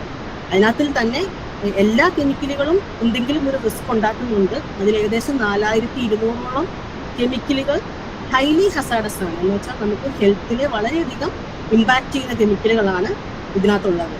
അതിൽ നമ്മൾ ടെസ്റ്റ് ചെയ്തിട്ടുള്ള മനുഷ്യരിൽ എല്ലാവരിലും തന്നെയും ഇതിൽ ഏതെങ്കിലും ഒരു കെമിക്കലിന്റെ എക്സ്പോഷർ നമുക്ക് റിപ്പോർട്ട് ചെയ്യപ്പെട്ടിട്ടുള്ളതാണ്. അതിനകത്ത് നമ്മൾ ഏറ്റവും ശ്രദ്ധിക്കേണ്ട കാര്യം പ്രഗ്നന്റ് വുമൻസ് അല്ലെങ്കിൽ കുട്ടികൾ, ഇവരൊക്കെയാണ് ഏറ്റവും കൂടുതൽ ഇതിനകത്ത് എഫക്റ്റ് നേരിട്ട് അനുഭവിക്കുന്ന ആളുകൾ എന്ന് പറയുന്നത്. സോ മൈക്രോ പ്ലാസ്റ്റിക്, ഇപ്പൊ നമ്മൾ വലിയ പ്ലാസ്റ്റിക്കുകളെ കുറിച്ചാണ് പറഞ്ഞത്. ഈ വലിയ പ്ലാസ്റ്റിക് ഞാൻ പറഞ്ഞു കംപ്ലീറ്റ് ആയിട്ട് മിനറലൈസ് ചെയ്ത് അവസാനം മണ്ണിലേക്ക് ചേരുന്ന ഒരു ടൈം പീരീഡ്. ഈ ടൈം പീരീഡിനുള്ളിൽ ഈ പ്ലാസ്റ്റിക് പല തരത്തിലുള്ള വലിപ്പത്തിലേക്ക് മാറപ്പെടുന്നുണ്ട്. അതായത് നമ്മൾ ഇന്ന് നമ്മുടെ വീട്ടിൽ നിന്നും വലിച്ചെറിഞ്ഞ ഒരു പ്ലാസ്റ്റിക്കിന്റെ കവർ എന്ന് പറഞ്ഞത് അത് ഒഴുകി വെള്ളത്തിലേക്ക് എത്തി, അത് അവിടെ നിന്നും ഒഴുകി കടലിലേക്ക് എത്തുന്ന സമയത്തിനുള്ളിൽ പല തരത്തിൽ അതിന് UV സൺലൈറ്റ് മൂലമോ അല്ലെങ്കിൽ വെള്ളത്തിന്റെ ഒഴുക്ക് മൂലമോ ഒക്കെ ഈ സൈസ് ചെറുതായി പല തരത്തിലുള്ള ഷേപ്പിലും സൈസിലേക്കും ഒക്കെ ഇത് മാറുന്നുണ്ട്. ഇനി അത് വളരെ ചെറിയ, അതായത് നമ്മുടെ ഒരു മുടിയുടെ നാരെടുത്തു കഴിഞ്ഞാൽ അതിന്റെ ഒരു അറ്റം, അത്രയും ചെറിയ സൈസിലുള്ള ഒരു പ്ലാസ്റ്റിക് നമ്മുടെ കയ്യിലിരുന്നാൽ നമുക്ക് കാണാൻ സാധിക്കും. അത്രയും ചെറിയ സൈസിലാണ് ഈ പ്ലാസ്റ്റിക്കുകൾ പൊടിഞ്ഞു വരുന്നത്. അതിലും ചെറിയ സൈസിൽ, നാനോ സൈസിലുള്ള പ്ലാസ്റ്റിക്കുകളിലേക്ക് പോകുന്നത് ഒരിക്കലും നമുക്ക് നമ്മുടെ നഗ്നനേത്രങ്ങൾ കൊണ്ട് കാണാൻ സാധിക്കത്തില്ല. അപ്പം ഇങ്ങനെയുള്ള പ്ലാസ്റ്റിക്കുകൾ ചിലപ്പം ഡെയിലി നമ്മൾ പലപ്പോഴും നമ്മളത് കണ്ടിട്ടുണ്ടാവും. നമ്മളുടെ വീടിന്റെ അകം തൂക്കുന്ന സമയത്ത് നമ്മുടെ ഡസ്റ്റിനകത്ത്, വീടിന്റെ അകത്ത് കിടക്കുന്ന പൊടികളിൽ, അല്ലെങ്കിൽ ബീച്ച് സൈഡിൽ പോകുമ്പോൾ അവിടെ കിടക്കുന്ന മണ്ണ്, ഇതൊക്കെ നമ്മൾ കയ്യിലെടുത്ത് നോക്കിക്കഴിഞ്ഞാൽ ഇതുപോലെ നമുക്ക് നേരിട്ട് കാണാം ഇത്രയും ചെറിയ സൈസിൽ പല കളറിലൊക്കെയുള്ള പ്ലാസ്റ്റിക്കുകൾ കിടക്കുന്നത്. പക്ഷെ നമ്മൾ ശ്രദ്ധിച്ചിട്ടുണ്ടാവില്ല ഇതെന്തെങ്കിലും പ്രശ്നം ഉണ്ടാക്കുമോ, ഇങ്ങനെയുള്ള കാര്യങ്ങൾ നമ്മൾ ശ്രദ്ധിച്ചിട്ടുണ്ടാവില്ല. അപ്പം ഈ ചെറിയ സൈസിലുള്ള പ്ലാസ്റ്റിക് എന്ന് പറയുന്നത് നമുക്ക് വലിയ പ്ലാസ്റ്റിക്കിന് പൊടിഞ്ഞ് ഇതേ സൈസിലുള്ളതും ആകാം, അതല്ലെങ്കിൽ ഇന്റൻഷനലി ഈ സൈസിലേക്ക് നമുക്ക് പ്ലാസ്റ്റിക്കിനെ ഉണ്ടാക്കിയെടുക്കുകയും ചെയ്യുന്നുണ്ട്. ഫോർ എക്സാമ്പിൾ പറയുകയാണെങ്കിൽ നമ്മൾ ഉപയോഗിക്കുന്ന കോസ്മെറ്റിക്കിൽ, അതായത് ഫേഷ്യൽ സ്ക്രബ്സിൽ അല്ലെങ്കിൽ ടൂത്ത് പേസ്റ്റുകളിൽ ഒക്കെ നമ്മൾ ശ്രദ്ധിച്ചിട്ടുണ്ടാവും പല കളറിൽ എന്തൊക്കെയോ ചെറിയ തരികൾ കിടക്കുന്നതായിട്ട്. പലപ്പോഴും നമ്മൾ സ്കിന്നിന്റെ എക്സ്ഫോളിയേറ്റ് ചെയ്യാനായിട്ടോ അല്ലെങ്കിൽ ഒരു സ്മൂത്തനിങ് എഫക്റ്റ് വരുത്താനോ ഒക്കെയാണ് ഈ പ്ലാസ്റ്റിക്കുകൾ കോസ്മെറ്റിക്കുകൾ ഉപയോഗിക്കുന്നത്. സോ ഇങ്ങനെ ഇന്റൻഷനലി നമ്മൾ ആ പ്ലാസ്റ്റിക്കിനെ ഈ സൈസിലേക്ക് ആക്കി എടുക്കുന്നതിനെ നമ്മൾ പ്രൈമറി മൈക്രോ പ്ലാസ്റ്റിക്കുകൾ, ഡയറക്റ്റ് ആയിട്ട് എടുക്കുന്നത് കൊണ്ട് പ്രൈമറി മൈക്രോ പ്ലാസ്റ്റിക്കുകൾ എന്ന് പറയും. സെക്കൻഡറി എന്ന് പറയുന്നത് പ്രൈമറിലി നമ്മൾ വലിയ പ്ലാസ്റ്റിക് ആയിരുന്നിരിക്കാം, അത് പൊടിഞ്ഞ് ചെറുതാകുന്നതിനെയാണ് നമ്മൾ സെക്കൻഡറി മൈക്രോ പ്ലാസ്റ്റിക്കുകൾ എന്ന് പറയുന്നത്. സോ ഇതിന്റെ ഒറിജിൻ 2 തരത്തിലാണ്, പ്രൈമറിയും സെക്കൻഡറിയും. നമ്മൾ ഉപയോഗിക്കുന്ന പലതരത്തിലുള്ള ഡ്രസ്സുകളിൽ പോലും, ടെക്സ്റ്റൈൽസിലും ഒക്കെ ഈ സിന്തറ്റിക് ആയിട്ടുള്ള ഡ്രസ്സുകളാണെങ്കിൽ പോലും അതിൽ നിന്ന് വരെയും ചെറിയ സൈസിലുള്ള പ്ലാസ്റ്റിക് പാർട്ടിക്കിൾ വരുന്നുണ്ട്. അപ്പൊ നമ്മൾ ഒരു പ്രാവശ്യം നമ്മുടെ ഒരു സിന്തറ്റിക് ക്ലോത്ത് വാഷ് ചെയ്താൽ 10,000-കണക്കിന് മൈക്രോ ഫൈബേഴ്സ് ആണ് പുറത്തേക്ക് വരുന്നത്. അപ്പൊ നമ്മളൊന്ന് ആലോചിക്കണം, നമ്മൾ ഈ വസ്ത്രം കഴുകുന്നത് ഒരു കിണറിന്റെ അടുത്ത് വെച്ചിട്ടാണെങ്കിൽ അത് ഡയറക്റ്റ് ഒഴുകി ചെല്ലുന്നത് നമ്മുടെ കിണറ്റിലെ വെള്ളത്തിലേക്കായിരിക്കും. സോ എന്തുകൊണ്ട് ഇത് പഠിക്കണം എന്ന് വെച്ചാൽ, ഇത് മൈക്രോ പ്ലാസ്റ്റിക് എന്ന് പറയുന്ന ഒരു പഠനം അധികമൊന്നും ആയിട്ടില്ല നമ്മൾ പഠിച്ചു തുടങ്ങിയിട്ട്. പ്ലാസ്റ്റിക്കിനെ കുറിച്ച് കുറെ അധികം വർഷമായി നമ്മൾ റിസർച്ച് നടക്കുന്നുണ്ട്. പക്ഷെ ഈ ചെറിയ പ്ലാസ്റ്റിക്കുകളെ കുറിച്ച് ഒരു പഠനം നടക്കാൻ തുടങ്ങിയിട്ട് ഒരു 25 വർഷം ഒക്കെ ആയിട്ടുണ്ടാവുള്ളൂ വലിയ രീതിയിൽ നമ്മൾ ഒരു പഠനം വന്നിട്ട്. കേരളത്തിൽ തന്നെയും ഒരു 5-6 വർഷമേ ആയിട്ടുള്ളൂ ഈ പഠനം നമ്മൾ കൂടുതലായിട്ട് നടത്തിയത്. അപ്പം കേരളത്തിൽ നിന്നും ഇന്ത്യയിൽ നിന്നും തന്നെ ലേക്കിലെ ആദ്യത്തെ പഠനം നമ്മുടെ ആയിരുന്നു, എംജി യൂണിവേഴ്സിറ്റിയിൽ നിന്നായിരുന്നു. അപ്പൊ അത് വേമ്പനാട് ലേക്കിലാണ് ഫസ്റ്റ് റിപ്പോർട്ട് വന്നത് തന്നെ. അപ്പം എന്തുകൊണ്ട് പഠിക്കണം എന്ന് വെച്ച് കഴിഞ്ഞാൽ, നമ്മൾ ഡയറക്റ്റ് ആയിട്ട് നമ്മുടെ ഉള്ളിലേക്ക് ചെല്ലുന്ന ഒരു വസ്തുവാണ് ഈ പ്ലാസ്റ്റിക്. നമുക്ക് കാണാൻ സാധിക്കുന്ന, നമ്മൾ അറിഞ്ഞുകൊണ്ട് തന്നെ നമ്മുടെ ഉള്ളിലേക്ക് ചെല്ലുന്ന ഒരു പൊല്യൂട്ടന്റ് ആണ്. അപ്പൊ അതിനെക്കുറിച്ച് നമ്മൾ പഠിച്ചേ മതിയാവുകയുള്ളൂ. ഇതുണ്ട്, ഞാൻ പറഞ്ഞു ഓൾറെഡി, ഇതിനകത്ത് വളരെയധികം കെമിക്കൽസ് അടങ്ങിയിട്ടുണ്ട്. സോ ആ കെമിക്കൽ ഉണ്ടാകുന്ന എഫക്റ്റും പ്ലാസ്റ്റിക് ഉണ്ടാക്കുന്ന എഫക്റ്റും എല്ലാം ഈ പ്ലാസ്റ്റിക്കിന്റെ ഒരു അംശം നമ്മുടെ ഉള്ളിലേക്ക് എത്തിക്കഴിഞ്ഞു കഴിഞ്ഞാൽ ഉണ്ടാകുന്നതാണ്. സോ എങ്ങനെ ഇത് ഫോം ചെയ്യുന്നു എന്ന് ചോദിച്ചു കഴിഞ്ഞു കഴിഞ്ഞാൽ, ആദ്യം പറഞ്ഞു സൺലൈറ്റ് കൊണ്ട് UV-യുടെ എക്സ്പോഷർ ഉണ്ടായോ, അല്ലെങ്കിൽ എന്തെങ്കിലും ഫിസിക്കൽ ആയിട്ടുള്ള ഫോഴ്സുകൾ മൂലമോ ഒക്കെ പ്ലാസ്റ്റിക്കിനകത്ത് ക്രാക്കുകൾ വീഴാം, അല്ലെങ്കിൽ എന്തെങ്കിലും ഫ്രിക്ഷൻ വരുന്നത് മൂലം, സാൻഡ് അല്ലെങ്കിൽ റോക്ക് വഴിയൊക്കെ ഫ്രിക്ഷൻ വരുന്നത് മൂലമോ ഇതിനകത്ത് ക്രാക്കുകൾ വീഴുകയും, പിന്നെ മൈക്രോ ഓർഗാനിസംസ് ആയിട്ടുള്ള ബാക്ടീരിയ, ഫംഗസ്, ആൽഗെ പോലുള്ള ഓർഗാനിസവും പ്ലാസ്റ്റിക്കിനെ ബ്രേക്ക് ഡൗൺ ചെയ്ത് ചെറിയ പ്ലാസ്റ്റിക്കുകളായിട്ട് മാറ്റുകയും ചെയ്യുന്നുണ്ട്. സോ ഇങ്ങനെ പല വിധത്തിലാണ് പ്ലാസ്റ്റിക്കിന്റെ മൈക്രോ പ്ലാസ്റ്റിക് ആകുന്നതിന്റെ ഒറിജിൻ എന്ന് പറയുന്നത്. ശരിക്കും പ്ലാസ്റ്റിക്കിന്റെ വലിയ സൈസ് പ്ലാസ്റ്റിക്കിനെ നമുക്ക് മാക്രോ പ്ലാസ്റ്റിക്കുകൾ എന്ന് പറയാം. അതിന്റെ സൈസ് വരുന്നത് 25 മില്ലിമീറ്ററിന് മുകളിലായിരിക്കും. 25-നും 5 മില്ലിമീറ്ററിനും ഇടയ്ക്കാണെങ്കിൽ മീസോ പ്ലാസ്റ്റിക്കുകൾ എന്നും, 1 മൈക്രോണിനും 5 മില്ലിമീറ്ററിനും ഉള്ളിലുള്ള പ്ലാസ്റ്റിക്കുകളെ നമ്മൾ മൈക്രോ പ്ലാസ്റ്റിക്കുകൾ എന്നും, 1 മൈക്രോണിനേക്കാളും താഴെയുള്ള പ്ലാസ്റ്റിക്കുകളെ നാനോ പ്ലാസ്റ്റിക്കുകൾ എന്നാണ് പറയുന്നത്. സോ ഇത് എങ്ങനെയാണ് നമ്മുടെ ഫുഡ് വെബിലേക്ക് ഈ പ്ലാസ്റ്റിക് എത്തുന്നുള്ളതാണ്. വലിയ പ്ലാസ്റ്റിക്കുകൾ ഈ പലതരത്തിലുള്ള ഡിഗ്രഡേഷൻ സംഭവിച്ച് സൈസ് ചെറുതായി മൈക്രോ പ്ലാസ്റ്റിക്കുകളാവും. ഈ മൈക്രോ പ്ലാസ്റ്റിക്കുകൾ അതിനകത്ത് അടങ്ങിയിരിക്കുന്ന കെമിക്കലുകൾ ഒന്നില്ലെങ്കിൽ ഡിഗ്രേഡ് ചെയ്യുന്നതനുസരിച്ച് പുറത്തേക്ക് തള്ളപ്പെടാം, അതല്ലെങ്കിൽ നമ്മുടെ വെള്ളത്തിലും മണ്ണിലും അടങ്ങിയിട്ടുള്ള ബാക്കിയുള്ള പൊല്യൂട്ടൻസ് ആയിട്ടുള്ള ഹെവി മെറ്റൽസോ പെർസിസ്റ്റന്റ് ആയിട്ടുള്ള ഓർഗാനിക് പൊല്യൂട്ടൻസോ അല്ലെങ്കിൽ ബാക്കി എന്ത് കെമിക്കലുകളും ഇതിന് പ്ലാസ്റ്റിക്കിലേക്ക് അബ്സോർബ് ചെയ്യുകയും അതൊരു വേറെ ടൈപ്പിലുള്ള ഒരു കോക്ടെയിൽ ഓഫ് കെമിക്കലായി മാറുകയും അത് പിന്നീട് ഒരു സെപ്പറേറ്റ് ആയിട്ടുള്ള ഒരു എഫക്ട് ഹെൽത്തിൽ ഉണ്ടാക്കുകയും ചെയ്യും. ഈ കെമിക്കൽസ്, ഈ പ്ലാസ്റ്റിക് ചെറുതായി കഴിഞ്ഞു കഴിഞ്ഞാൽ നമ്മുടെ ഓർഗാനിസംസ്, ഫൈറ്റോ പ്ലാങ്ക്ടൺ മുതൽ മുകളിലെ തട്ടിലുള്ള ഫുഡ് വെബിലെ എല്ലാ ഓർഗാനിസവും അതിന്റെ ആഹാരമാണെന്ന് തെറ്റിദ്ധരിക്കുകയും ഇത് ഓരോ ഘട്ടത്തിലും ഇതിനെ ഭക്ഷിക്കുകയും ഈ ചെറിയ മീനുകളെ ഭക്ഷിക്കുന്ന വലിയ മീനുകളുടെ ഉള്ളിലേക്ക് പ്ലാസ്റ്റിക് പിന്നീട് ഓരോ ഘട്ടത്തിലും ഫുഡ് വെബിലേക്ക് കയറി അവസാനം നമ്മുടെ ടേബിളുകളിലേക്ക് എത്തപ്പെടുകയാണ് ചെയ്യുന്നത്. അവസാനം മനുഷ്യരിലും ഇപ്പം പ്ലാസ്റ്റിക് റിപ്പോർട്ട് ചെയ്തു കഴിഞ്ഞു. അപ്പൊ ഇതെന്ന് പറയുന്നത് പല തരത്തിലുള്ള പ്ലാസ്റ്റിക്കുകൾ നിങ്ങൾക്ക് പരിചയപ്പെടുത്താൻ വേണ്ടി ഇതിന്റെ ഷേപ്പുകൾ വെച്ചേക്കുന്നതാണ്. ഇതിനകത്ത് പെല്ലറ്റ് എന്ന് പറയുന്ന ആ ഒരു ചെറിയ ബോളുകൾ പോലെയുള്ള പ്ലാസ്റ്റിക് നിങ്ങൾ എന്നും കണ്ടിട്ടുണ്ടാകാൻ ചാൻസ് ഉണ്ട്. നമ്മൾ ഉപയോഗിക്കുന്ന ടൂത്ത് പേസ്റ്റുകളില്, സ്ക്രബ്സിലൊക്കെ ഈ ഷേപ്പുകൾ കാണാം. അതുപോലെ തന്നെ സ്ഫിയേഴ്സ്, ബീഡ്സ് ഒക്കെ സ്ക്രബ്ബേഴ്സിനകത്തുള്ളതാണ്. ഫൈബേഴ്സ് എന്തായാലും ഓഫ് കോഴ്സ് എല്ലാവർക്കും കാണാനായിട്ട് സാധിക്കുന്നതാണ്. നമ്മുടെ ഡ്രസ്സിനകത്ത് നിന്നൊക്കെ വളരെയധികം വരുന്നത് ഈ സൈസിലുള്ള ഫൈബേഴ്സ് ആയിരിക്കാം. അതുപോലെ തന്നെ ഫോം, ഷീറ്റ്, ഇതൊക്കെ വലിയ പ്ലാസ്റ്റിക്കുകൾ, പൊടിഞ്ഞുണ്ടാകുന്ന തരത്തിലുള്ള പ്ലാസ്റ്റിക്കുകളാണ്. സോ മേജർ സോഴ്സ് എന്ന് പറയുന്നത് പ്ലാസ്റ്റിക് എവിടെയൊക്കെ ഉപയോഗിക്കുന്നു അവിടെയെല്ലാം മൈക്രോ പ്ലാസ്റ്റിക്കിന്റെയും സോഴ്സ് തന്നെയാണ്. മേജർലി അത് ഉപയോഗിക്കുന്നത് പാക്കേജിംഗ് ഇൻഡസ്ട്രിയിലാണ് പ്ലാസ്റ്റിക്. സോ അതൊരു സോഴ്സ് ആണ്. പിന്നെ tourism, personal care products, clothes, industrial effluents, landfill, നമ്മുടെ റോഡ് മാർക്കിങ്സ്, അതുപോലെ തന്നെ ടയറുകള്, നമ്മുടെ കാറുകളുടെ അല്ലെങ്കിൽ വാഹനങ്ങളുടെ ഒക്കെ ടയറുകൾ, household waste, agricultural, marine, ഇതുപോലെയുള്ള എല്ലാ സോഴ്സുകളും മൈക്രോ പ്ലാസ്റ്റിക്കിന്റെയും സോഴ്സ് തന്നെയാണ്. ഏകദേശം നമ്മൾ പറയുകയാണെങ്കിൽ ഇന്ന് ഒരു മനുഷ്യൻ ഒരാഴ്ചയിൽ ഏകദേശം 5 മില്ലിഗ്രാമോളം പ്ലാസ്റ്റിക് നമ്മൾ ഭക്ഷിക്കുന്നുണ്ടെന്ന് ആണ് റിപ്പോർട്ടുകൾ വരുന്നത്. അതുപോലെ വൺസ് നമ്മൾ പ്ലാസ്റ്റിക് പുറത്തേക്ക് വന്നു കഴിഞ്ഞു കഴിഞ്ഞാൽ അർബൻ സോഴ്സുകൾ, അതായത് നമ്മുടെ സിറ്റികളിൽ നിന്നുമൊക്കെ വളരെയധികം പ്ലാസ്റ്റിക് പുറന്തള്ളുന്നുണ്ട്. അത് സ്റ്റോം വാട്ടർ അല്ലെങ്കിൽ സീവേജ് സിസ്റ്റം വഴി ഡയറക്റ്റ് റിവേഴ്സിലേക്ക് വരാം, അല്ലെങ്കിൽ സ്ട്രീംസിലേക്ക് വരാം. അത് പിന്നീട് ഒഴുകി കോസ്റ്റൽ വാട്ടേഴ്സിലേക്ക് വരുന്നു. അവിടെ നിന്നും ഓപ്പൺ ഓഷ്യനിലേക്ക് പോവുകയാണ് ചെയ്യുന്നത്. ഇതിന്റെ ഏറ്റവും വലിയ ഭീകരത എന്ന് പറയുന്നത് മൈക്രോ പ്ലാസ്റ്റിക് എല്ലായിടത്തും റിപ്പോർട്ട് ചെയ്തിട്ടുണ്ട്. ഭൂമിയിൽ എവിടെയൊക്കെ നമുക്ക് സാമ്പിൾസ് ടെസ്റ്റ് ചെയ്യാൻ സാധിച്ചിട്ടുണ്ടോ അവിടെ എല്ലാം തന്നെ നമുക്ക് മൈക്രോ പ്ലാസ്റ്റിക്കിന്റെ സാന്നിധ്യം കിട്ടിയിട്ടുണ്ട്. അത് ഏറ്റവും അത്ഭുതമായിട്ട് നമുക്ക് തോന്നുന്ന ഒരു കാര്യം അന്റാർട്ടിക്കിലാണ്. അന്റാർട്ടിക്കിൽ മനുഷ്യവാസം ഇല്ലെന്ന് നമുക്കറിയാം. അവിടെ കുറച്ച് റിസർച്ച് സെന്റേഴ്സ് മാത്രമാണുള്ളത്. അവിടുത്തെ ഐസ് കോറിൽ പോലും നമുക്ക് മൈക്രോ പ്ലാസ്റ്റിക് ഡിറ്റക്ട് ചെയ്യാൻ സാധിച്ചിട്ടുണ്ട്. അതുപോലെ പെൻജിൻസില്. അപ്പൊ ഇങ്ങനെയുള്ള വസ്തുക്കൾ ഒരിക്കലും അവരാരും പ്ലാസ്റ്റിക് ഉപയോഗിക്കുന്നവരല്ല. പക്ഷെ നമ്മൾ ട്രോപ്പിക്കൽ സൈഡിൽ അല്ലെങ്കിൽ ബാക്കിയുള്ള സൈഡിൽ നമ്മൾ ഉപയോഗിക്കുന്ന പ്ലാസ്റ്റിക് വേസ്റ്റിന്റെ ഒരു അംശമാണ് അവരിലേക്ക് എത്തപ്പെടുന്നത്. എന്ന് വെച്ചാൽ ഈ സൈസ് കുറയും തോറും വെള്ളത്തിൽ കൂടെ ഒഴുകിയോ അല്ലെങ്കിൽ വായു കൂടെയോ ഈ പ്ലാസ്റ്റിക് ഒരു സ്ഥലത്ത് നിന്നും മറ്റൊരു സ്ഥലത്തേക്ക് എത്തിപ്പെടുന്നുണ്ട്. അതുപോലെ തന്നെ ഏറ്റവും ഡീപ്പായിട്ടുള്ള ഓഷ്യനിലൊക്കെ വരെയും ടെസ്റ്റ് ചെയ്തതിൽ നമുക്ക് മൈക്രോ പ്ലാസ്റ്റിക്കിന്റെ അംശങ്ങൾ കണ്ടെത്തിയിട്ടുണ്ട്. സോ ഈ ഹിഡൻ റിസ്ക് എന്ന് പറയുന്നത് നേരത്തെ ഞാൻ പറഞ്ഞു പ്ലാസ്റ്റിക്കിനകത്ത് കെമിക്കൽസ് ഉണ്ട്. സോ ആ കെമിക്കലുകളെല്ലാം ഈ മൈക്രോ പ്ലാസ്റ്റിക്കിനകത്തും ഉണ്ടാകും. ഇവ കൂടാതെ ഇതിന്റെ ഒരു ഹൈഡ്രോഫോബിക് ആയിട്ടുള്ള നേച്ചർ കാരണം, അതുപോലെ തന്നെ അതിനകത്ത് പൊടിയും തോറും സർഫസ് ഏരിയ കൂടുന്നത് കൊണ്ടും പല തരത്തിലുള്ള കെമിക്കലുകൾ ഇതിനകത്തേക്ക് അബ്സോർബ് ചെയ്യുകയും കൂടെ ചെയ്യുന്നുണ്ട്. അപ്പൊ ഇത് ഓൾറെഡി പ്ലാസ്റ്റിക് ഉണ്ടാക്കുന്ന ആ എഫക്റ്റുകളും അതുപോലെ തന്നെ ബാക്കി ഓരോ കെമിക്കലുകൾ ഉണ്ടാക്കുന്ന എഫക്റ്റുകളും നമ്മളുടെ മനുഷ്യ ശരീരത്തിലേക്ക് വന്നു കഴിഞ്ഞാൽ ഉണ്ടാക്കും. അത് ഏറ്റവും പ്രശ്നം എന്ന് പറഞ്ഞാൽ ഇത് എല്ലായിടത്തും റിപ്പോർട്ട് ചെയ്തെന്ന് പറഞ്ഞു.